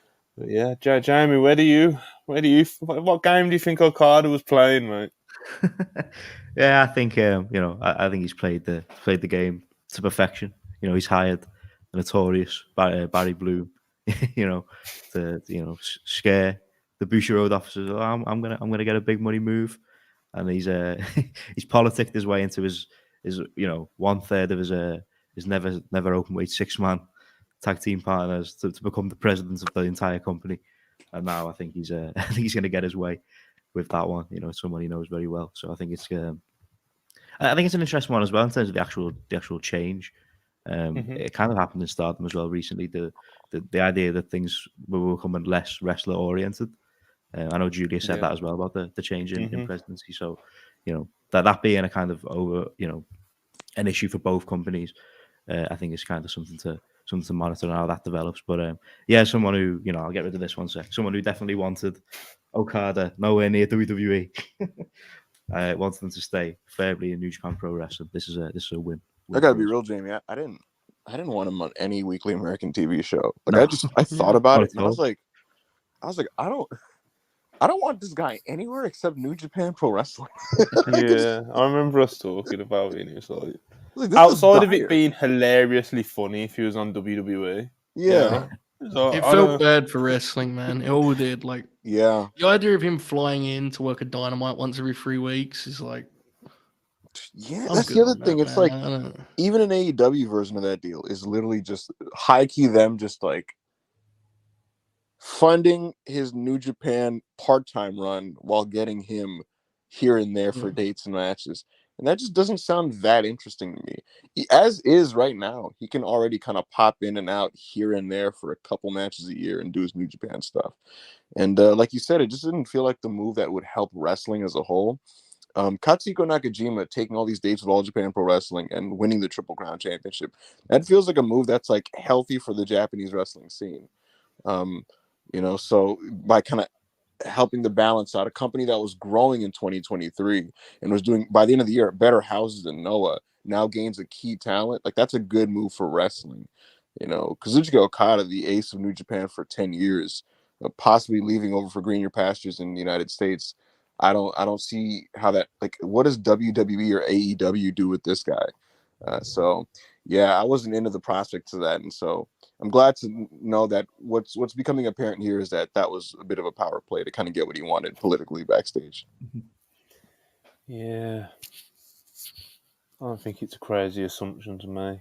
No, this happens a lot actually. So yeah, maybe he does. Maybe he does put Barry Bloom to work and he does field some offers, but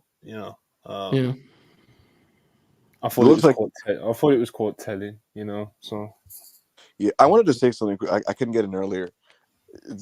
Joe, this is what NXT Giulia looks like. This is exactly what it's going to be. Okay. There will be these pre-tapes, right, where like you just see her like looking dazzling and majestic, right, and then like maybe working out in the PC and like these really well-produced Jeremy Borash vignettes, right, and it'll be like Giulia, and like you'll hear her voice over this thing in English, and she'll be like, "I am from Japan, and I have come to NXT," and it'll be a voiceover from her, right? She will appear in the crowd on one of these TVs. She will debut in a match, and likely at an NXT Premium Live event, right? Oh. Yes. When she's on these TV shows, the way she'll be presented is kind of like those weeks of Jade Cargill, where she will be pulling out of limos and walking into the venue in like extravagant outfits, while Booker's like, "Oh man, that's Giulia, that's that. She look like a star, man." It'll be that type of thing. So kind of be kept isolated from the wider division, similar to how Ilya Dragunov isn't like in skits. They don't put him in skits. Well, a couple of his matches have been a bit. Yeah. I was gonna say, see, he's a skit of it. He's in and of himself. He himself is a bit of a skit, but yeah. So she's gonna be like walking in and out of places. They're gonna do a lot of that. Her walking into the buildings, walking out of the buildings, getting attacked in the parking lot mid-interview, walking out of a building. Expect those types of things, and then. About a month in, they'll start throwing a random at her, like, "Hey, work Tatum Paxley this week on NXT," and she'll have a 3-star match with Tatum Paxley, and it'll just kind of go like that, because that's kind of what they do with Dragon Lee. That's what they did with That's what they do with Dragunov, like I said. And then there's like the full-on wacko characters who are just in the fucking Saved by the Bellverse universe within the show itself. So, yeah. Promising signs. At least it'll be 3 months, Like Dragon Lee got to show what he had and got to make it out unscathed and make 6 figures, So He did. Yeah. He did. He did. I do think it'll be a short run for Giulia in Stardom. So hopefully we do get to have some a little bit of fun with it. Hopefully she does something that is somewhat interesting if she does go down the NXT route first. I'm just trying to find something for our next subject. Yeah, that's okay. Go on. I have a question. You got it? Okay. Go on. No, don't go. I was going to kill time. Ibu mentioned Jade Cargill. Mm-hmm. Do you think she's going to be in the Royal Rumble? Or... Yes. Okay. There we go. Okay. I think most people do. Well, most fans kind of expect. Mm-hmm. Is that the belief? Okay, cool. I want to know what her Mania direction is. I'm not really sure what it's going to be. Because now the Rumble. Now that Natalia. Yeah, right. Oh my god, nah, they're not doing that. What'll happen is Natty in like in late March is gonna go. I think it's really funny that like the women are just like left off this card, and it's just really weird to me that we've worked hard and we're just not in a spot. And Hunter's gonna throw them a multi-woman tag match on the final week of the build. Is what's going to happen there. But Beast. Yes. What's it called? Bianca doesn't have a Mania match, and because Charlotte's hurting, so I wonder if they give her Jade And Cargill. it is December, so Yeah. And we got fired up about the Cody Roman face off in like fucking September. The Seth and Punk in November. No, What does it say, in Monty? December. What does it say, You know, Monty? Like in the late Vince regime, we didn't know what the fuck was happening at Mania till like 3 weeks before the show, you know, and now we have like a pretty decent vague grasp of what's going to be on this thing, you know. Yeah, man. Well, speaking, I'll just mention Cody Rhodes. Do have a couple notes about him. So Dave Meltzer. Actually, let's start with Sean. We'll start with Sean Rossap. He first initially reported that, I know we kind of went over this earlier in the week, but obviously Dave has just put something more in the newsletter, which I find quite interesting, the way he worded it. But anyway, Sean Rossap reported earlier this week or last week that WWE are extremely interested in re-signing Cody Rhodes to a new deal, and it is one of TKO's priorities in terms of WWE.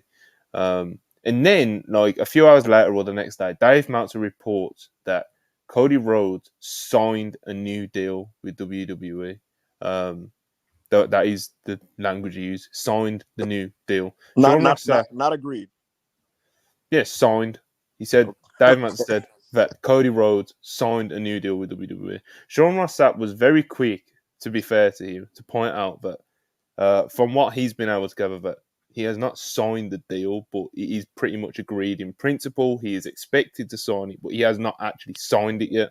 And then today, in the newsletter, Dave Meltzer's seemingly kind of slightly changed what he's saying, because he wrote Cody Rhodes has agreed to terms for a new WWE multi-year deal back in October. So now it's changed from he's agreed to terms for a new deal and not he has signed the new deal, which is more in line with what Sean Rossap originally reported in the first place. But he also did add that a lot of talent which still had existing time left on their deals have been offered very long-term new deals at substantial increases in pay in recent months. So, yeah, Cody Rhodes, he's expected to sign the deal, but it now seems like Dave Meltzer, similarly to Sean, is saying that he's agreed in principle, you know, but he's not used the word signed again. So I don't know. Doesn't really matter really, because, like I said, he's expected to sign anyway. So yeah, Cody Rhodes, new deal. Me and Ibu were talking the other day. He's got the new bus, you know. And yeah, that's apparently where a lot of people think that he's signed the new deal already, because he's got a new bus now. So people have just kind of put two and two together, and that's probably what got to Dave in the first place. But yeah, as far as now, both reports are saying that, you know, he was offered a deal back in October. He's pretty much agreed to in principle, but pen to paper, I don't think that's happened right just yet. Negotiation can get complicated when you're trying to get the WCW license and branding, you know, so I'm sure it takes a little more time, but, you know, Cody will figure out he'll get the deal done, so we'll be okay here, folks. I think the holdup here is QT Marshall and Ty Dillinger. You know, I think Cody's trying to wrap that up for his guys. And you know what? I actually was thinking about this still. What's up? Sean Spears is actually going to get a gig there, right? Absolutely. Like for a shoot. Yeah. Brother, he's going to be... The boys love that dude. Bro, Hunter can't help himself. He will 100% be number 10 in the Royal Rumble. Yeah. And even if he's not on screen, if he feels like a lock to be an agent. Oh, absolute lock. He's a super producer ass nigga. Like, you're gonna... I think he would be quite a good performance center body to have, you know. He kind of was already, yeah. He kind of did that. He was like a player coach, because he was in. Sean Spears was in like Dusty's developmental in, you know, when Cody was there. You know, I'm talking like 15 years ago. So, yeah. Anyway, that was a detour, another conversation for another day. But yes, I think Cody Rhodes is going to stay, guys. That's a bold prediction. You know what Cody should do? I think he should hold the deal up, and I think the night of Mania, he should hold that contract in his hand and say who's going over. And if they don't say Cody Rhodes, just, you know, just put that contract down, you know. Man, I don't know. Big Rome don't play those games, bro. Can you have the, Roman sitting in Gorilla like, hey, I'm not gonna walk out if you want to play that. He says, I'll fuck this whole show up. Sends Jey Uso out there. I was just double checking this. Y'all better shoot an angle. You're probably a bit more familiar with this because you've got good memory in that sense. You know that picture of Dusty Rhodes teaching a class at NXT, and like Alexa Bliss is at the front, and he's got like Sean Spears is in that picture. No, Sami Zayn. Sami Zayn, I think. Finn Balor at the back. Corbin. Mojo Rawley, maybe. Charlotte Flair. Spears is going to sign with WWE.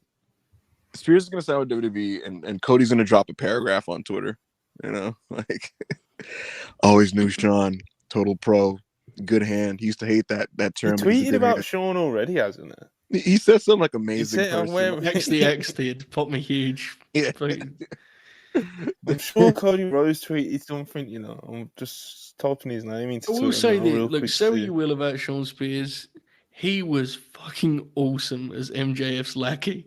He was genuinely great in that role. Granted, that role was basically him just pulling faces and holding a chair, but fuck, he was good at it. You gotta say.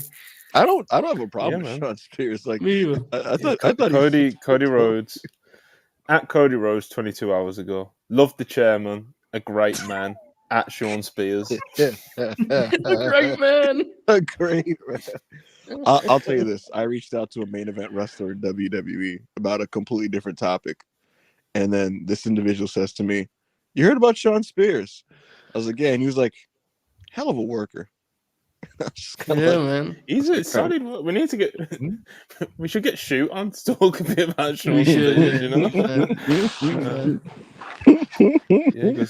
And I guess whilst we're winding down, do a few super chats, and we'll quickly touch on World's End. But like I said, we might do a proper preview tomorrow. But I just want to touch on it just in case we don't. Will Chisholm, $5, appreciate it. I think you're right. What if WWE trying to work with Stardom so they can get Mercedes Moné back? You know what the precedent for this would be, Monty? When they were trying to re-sign Danielson in 2021. That's when all of a sudden they were like, "Yo, New Japan, you want to work something out?" Like, that's when Nick Khan was trying to set something up with New Japan Pro Wrestling purely for the sake of retaining the services of Danielson, because Danielson had a desire to work there. Dame, $1.99. You think Giulia gets the ESPN rollout like Jade? I don't know. I think she might. You know. Didn't ESPN give her an award a couple days ago? She will get some. She will get like a cool rollout. I don't know if it'll be to that extent. The Jade one was not to that extent. But she'll get something like that. Yeah. Where it's like pictures, you get one of these prestige outlets to cover it like it's a big thing. WWE didn't ESPN do the Dragon Lee scoop too? I think they so. did. Yeah. I think Mark Ramondi broke it. I think, because that's always like when you're doing a publication like the thing of like international stuff. Yeah, it's like the easiest shit, you know. Easiest. Yeah. Nick Khan sets it up. Like the which tournament did she win, Jamie? She got the trophy in the 5-star. I didn't want to say it was the prince, goddess or whatever it's called. But yeah, she won the 5-star. Get a picture of her with the confetti and the Hunter at the trophy. Hunter at the scrum, like, what went behind signing Giulia? And he's like, "Oh, I mean, come on, no brainer, big star, international, global. When we're trying to build this global brand, I mean, Giulia, it's as good as it gets. With what we do here in this global brand of the WWE. I mean, Giulia, it's as good as it gets with this. So that's a move you got to make.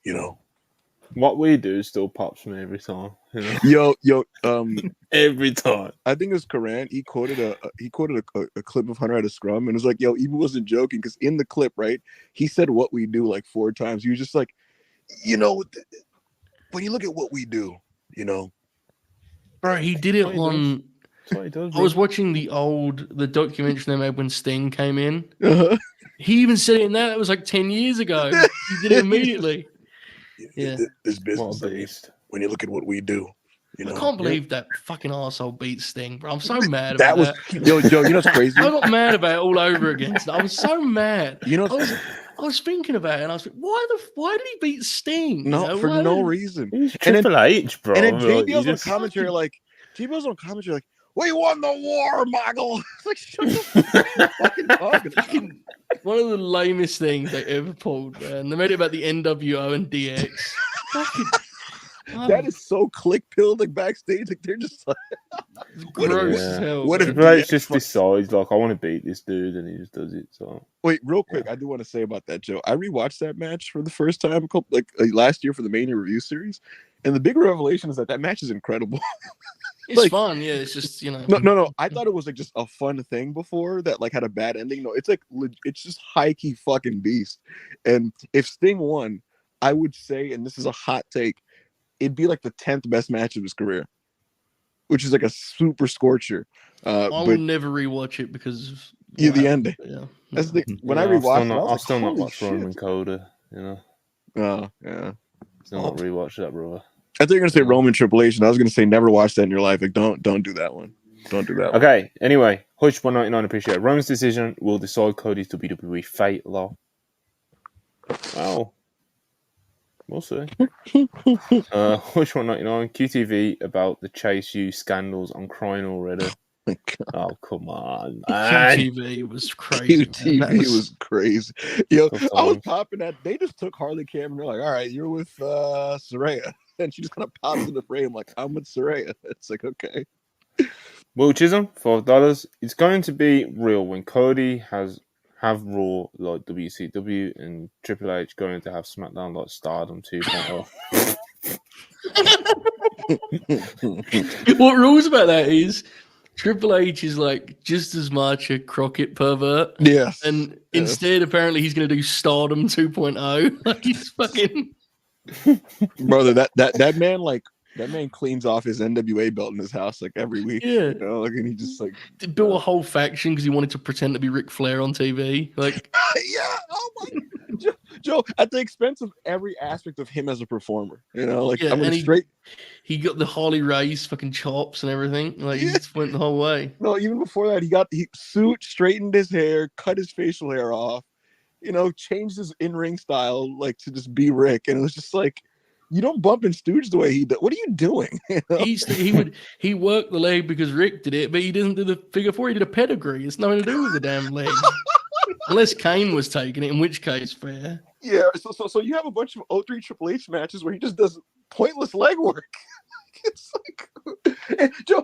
Oh, even in the big angle where Batista turns on Evolution, when Triple H is trying to convince him like to stay with Raw, I mean, to go to SmackDown and fight JBL, he was like, "We could dominate the whole promotion.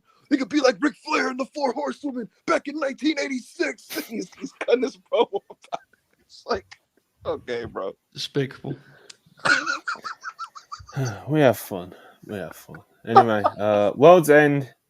Joe Hulbert. I guess it's still kind of. I know it was nearly 2 hours ago now, but you know, I guess it's still kind of winging around your head a bit. You've just done a preview with our friend SB3. Yes.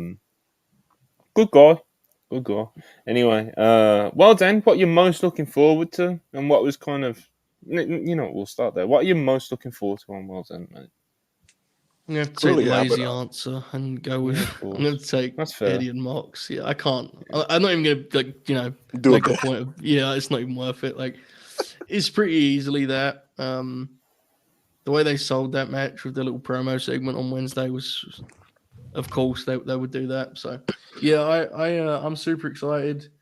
I think the finish is fascinating. I still am leaning towards Moxley as we discussed earlier, but it feels like it should be Eddie's moment, right? I think it's going to create great drama. I expect I'm going to watch this match like it's a shoot, which is the best way to watch professional wrestling, as we know. So That's how they're approaching it. yeah, I'm very excited, man. That's easily number one. I'm excited for the show in general. Like I actually think it's going to be a really good show, but that match is the clear one seed, I think. And also, Joe, what do you think's like? What other talking points do you think are interesting, kind of like surrounding the card itself? Like a lot of people talk about, well, right, it's the last show, it's the last pay per view of the year, it's the last show of the year. Maybe this will be like a reset, get these stories that are currently on the card out the way, such as the Devil stuff, such as, you know, Keith Lee and Swerve such as X, Y, and Z on the show, and then do a hard reset in the new year. And it's like, this is how we're going to approach AEW going forward. Do you think it's what did the kids call it? A legacy game or whatever the fuck? What talking points were? I do obviously think you've there done are the preview, so Yeah, I do think there are some talents that are in. I hate using that phrase because it's just so dramatic. But look, let's be real. Keith Lee needs to have himself a night tomorrow. He needs to look. He needs to deliver tomorrow night.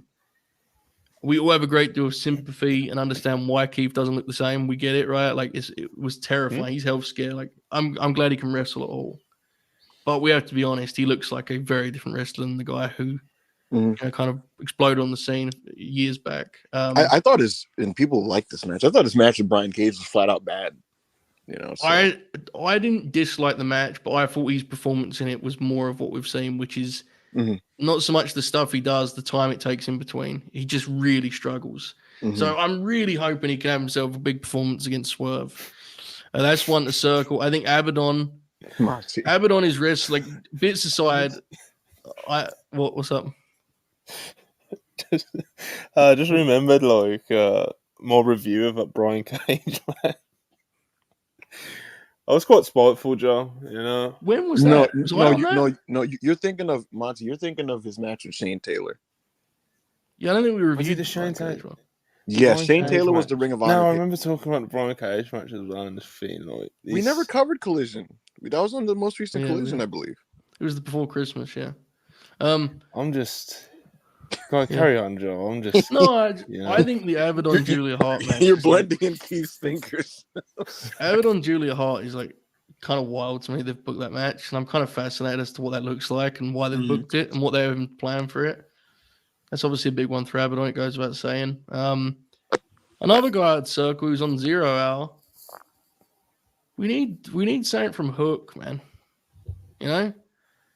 It's not. This is probably not the place to have that conversation because it's on 0 Hour and it's going to be a plunder match or whatever. But it feels like Hook's going to leave 2023 in the exact same position he entered it, doesn't it? It feels like he's just the same guy. So there are a couple of guys who need, I think, kind of big showings. And let's be real, a lot of this show and the way it's perceived is going to hinge on how they pull off this devil thing. I've already conceded that the finish of this JMJF match is going to be horse shit. I'm just really hoping they can have a real match beforehand. That would be, as a fan, that's what I personally want. I don't know if Max can physically do it, but it can't be the farce that we saw on Wednesday. I need them to figure out a way to have some kind of professional wrestling match before they get to the shenanigans. I'm going to give you a preview. Oh God. No. It will not be Arthur Ashe, but it won't be Full Gear with Jay White. That's what I sensed. Yeah, I'm actually, I don't know why. Maybe it's just my naivety. I actually am increasingly optimistic that what we get will at least be. It will scratch the itch some. This is a world title match. I think the finish. I mean, I've thrown my hands up on that. I mean, you do what you want. I know. Whatever, bro. I mean, it's the devil, There's gonna be about I think one set piece and 2 cut scenes in the later parts of this, preceded by a wrestling match. Yeah, which I think everyone who's watching this will take after what we've got in the build. So, yeah, there's some things. I just hope they don't do a show long angle on the pay-per-view like they did last time. That kind of really affected the experience. One of the reasons is this atmosphere, it feels like could be awesome, right? Which is why I really am most bummed out they're not just doing a wrestling build and match, you know what pops me, Joe? Someone tweeted about this. Max is going into his hometown, right? Yeah. And he's the babyface. And yet people want Joe to win. And someone was saying, what if this is a Shawn Michaels, Psycho Sid, Survivor Series 96 situation where Sid walks out, he's this big heel, and Shawn is doing all this stuff, and people are booing Shawn, and Sid just kind of chokes him, and people are like, yeah, you're the man, yeah, Sid, and stuff. I'm just curious what the reaction is going to be. But I'm even more curious, guys, on what the dynamic's going to be with Swerve and Keith Lee, because when they started that feud and that breakup, Keith Lee's over, he's pushed, he's the babyface, and Swerve got the reaction they expected because Swerve was booed, right? But now these fans love Swerve.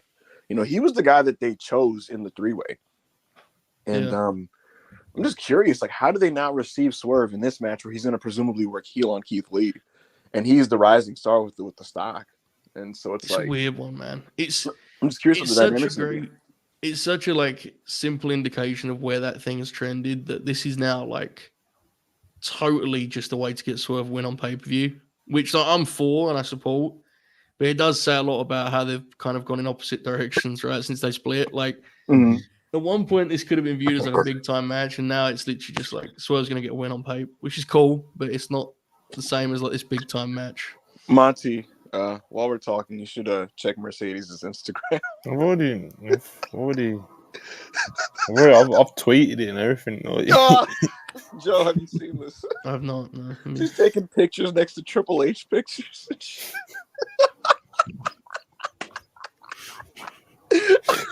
That's crazy. Oh man. An unbelievably funny shot of Triple H too, we have to know. Full Lemmy pull, you know, full. The Triple H that we were literally discussing earlier. Like, yes. Yes. NWA champ pull. Well, I was going to say, Jamie. World's End. Is there anything that you think people are sleeping on or anything like that from the show? What are you most excited for outside of Mox Eddie or any hot takes? I don't know. I think obviously Mox Eddie is the match that stands out, and then I guess the big multi-man, the kind of Continental Classic, the big 4v4 tag. I think that'll be good stuff. I think people are probably sleeping on the Andrade Miro thing, which I don't think is their fault. I think the build's been horrendous, but I think that match could be really good. Which is it tends to be the case when kind of you go into these AW pay-per-views, feeling a little bit cold, and you kind of, this card isn't too great, and then you remember that the actual roster itself, as much as the build hasn't been the best, when they're given the time to go out there, they usually do deliver on the night. So I think that could be one. Tony and Riho, I think, could be one that kind of stands out a bit. I think Tony's kind of developed her in-ring with the timeless Tony thing a little bit, so to be a lot more palatable than it first was, because initially it was kind of definitely not for me. But I think that could be one. But other than that, I just hope the main event kind of resembles a wrestling match more than some of the more recent stuff that we've seen. But which as we were just saying, I'm pretty optimistic it will. But the finish, I don't think it's going to be anything spooky. I wonder what I want to know what the execution of the Devil reveal will be like. Like, you're gonna have to wait till tomorrow, mate. Yeah, they're gonna merge. Are they gonna merge? Are you going or what, bro? That was the last thing I was gonna ask you. Are you going World's End or what? You fucking pussy. As Drew McIntyre says. I'm going back and forth, Monty. I was recommended by sake, man. Just go. I was recommended by people not to do it. Then I was like, you know what? Let me just go and watch Mox. Then I thought about it, right? And I thought about how annoying it'd be to get to Long Island. Then I kind of checked the Uber prices, and they're in the getting hundreds. an Uber. Yeah. So annoying. It's just Monty. Think about it, Monty. Totaling about $260 in transportation. Not ideal. Not ideal. Unless I Mox versus Eddie is worth. I'd pay at least 3 times as much as that. So really? So there's that. Then I asked my brother, I was like, and you know how my brother is on wrestling. I was like, yo, you want to go see AEW World's End? He's basically like, go fuck yourself. And then I showed him the card. I said, how about if I show you this card? And then he was just like, go fuck yourself. I don't know. It might be a game time decision, to be honest, Monty. I'll let the chat. It sounds like you're looking for reasons not to go. You should go, man. You should go. Bro, I gotta go on the Long Island pussy, rail. bro. Stop being a bro.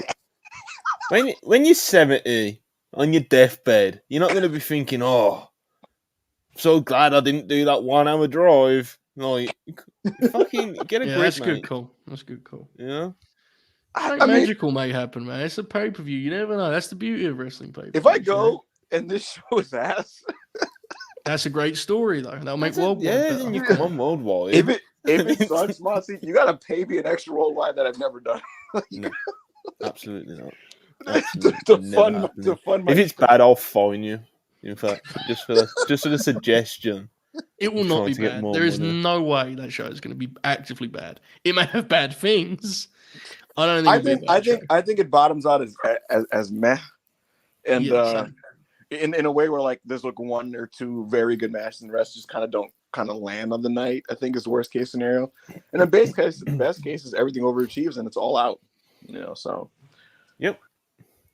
Hopefully it's a good show. Ibu, you best go because you think you can provide something productive for the Wrestle Purist platform, channel, and website. see, that's why you want me to do this shit. Really?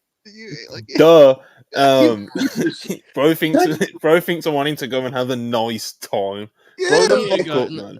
I as a friend, you need to be there for the prestigious Triple Crown, brother. Yeah, it's the most prestigious prize in all of sports, It means a lot. Me and Joe Hulbert would not be playing. If this was in London, oh mate, I'd be in the gorilla position. Yeah. With a headset on. 4 hours of Long Island trains. Oh, I'm not listening to any more of this pussy shit from me. But anyway, Yuzora Hart, $5. It's gonna do these last super chats and we're gonna wrap it up, people, because we're just past the 2 hour mark. $5, Yuzora Hart. Working the leg when the pedigree requires your opponent to be standing straight up. Mid 2000s Triple H was a war criminal. He was an interesting fella. You know what's the funny thing about that, Monty? Because Rob is a psychopath who just he enjoys just going through the weirdest periods in wrestling. He does it a lot. He's a freak. He's marathoning, bro. He's marathoning 2010 TNA and he's marathoning 2003 Raw. And if you ask him, he will unironically tell you these shows fucking rule. Different times. Anyway, Trav 199, appreciate it. Just here to stand up for TJPW. Great show so far. This is one of my friends. He's taking the piss. No, okay. This is not. Oh dear, my squinting was appropriate then. Yeah.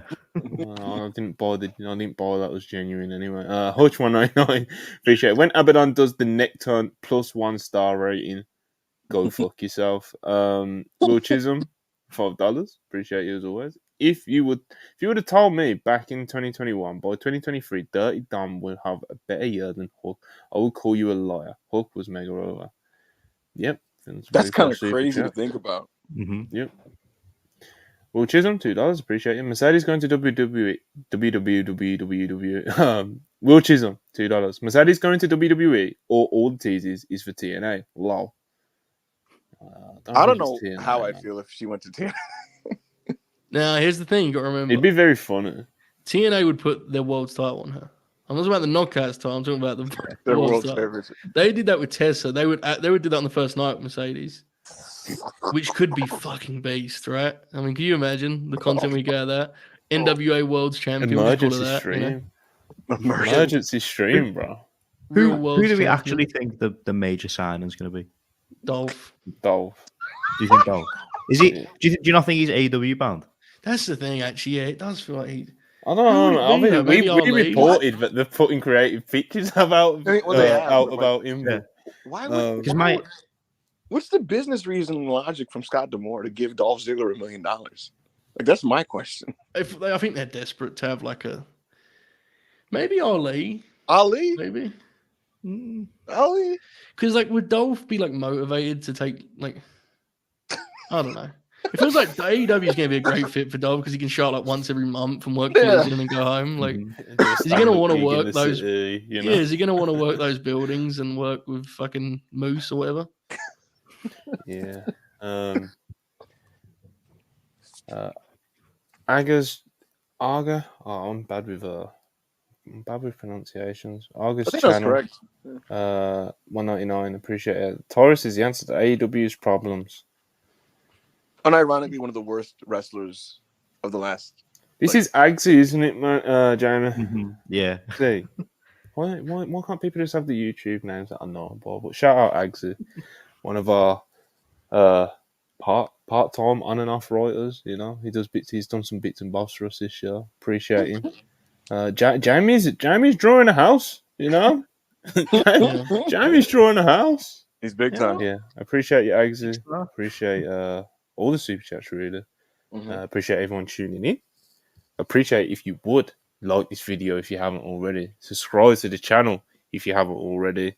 What else?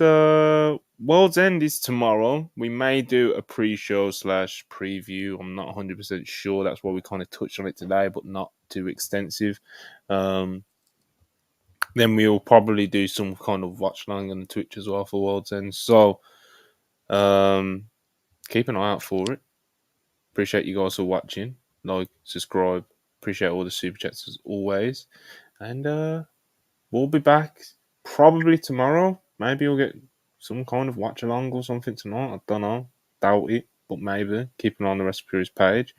Check out Jamie's Stardom guide, which I think should still be pinned in the live chat.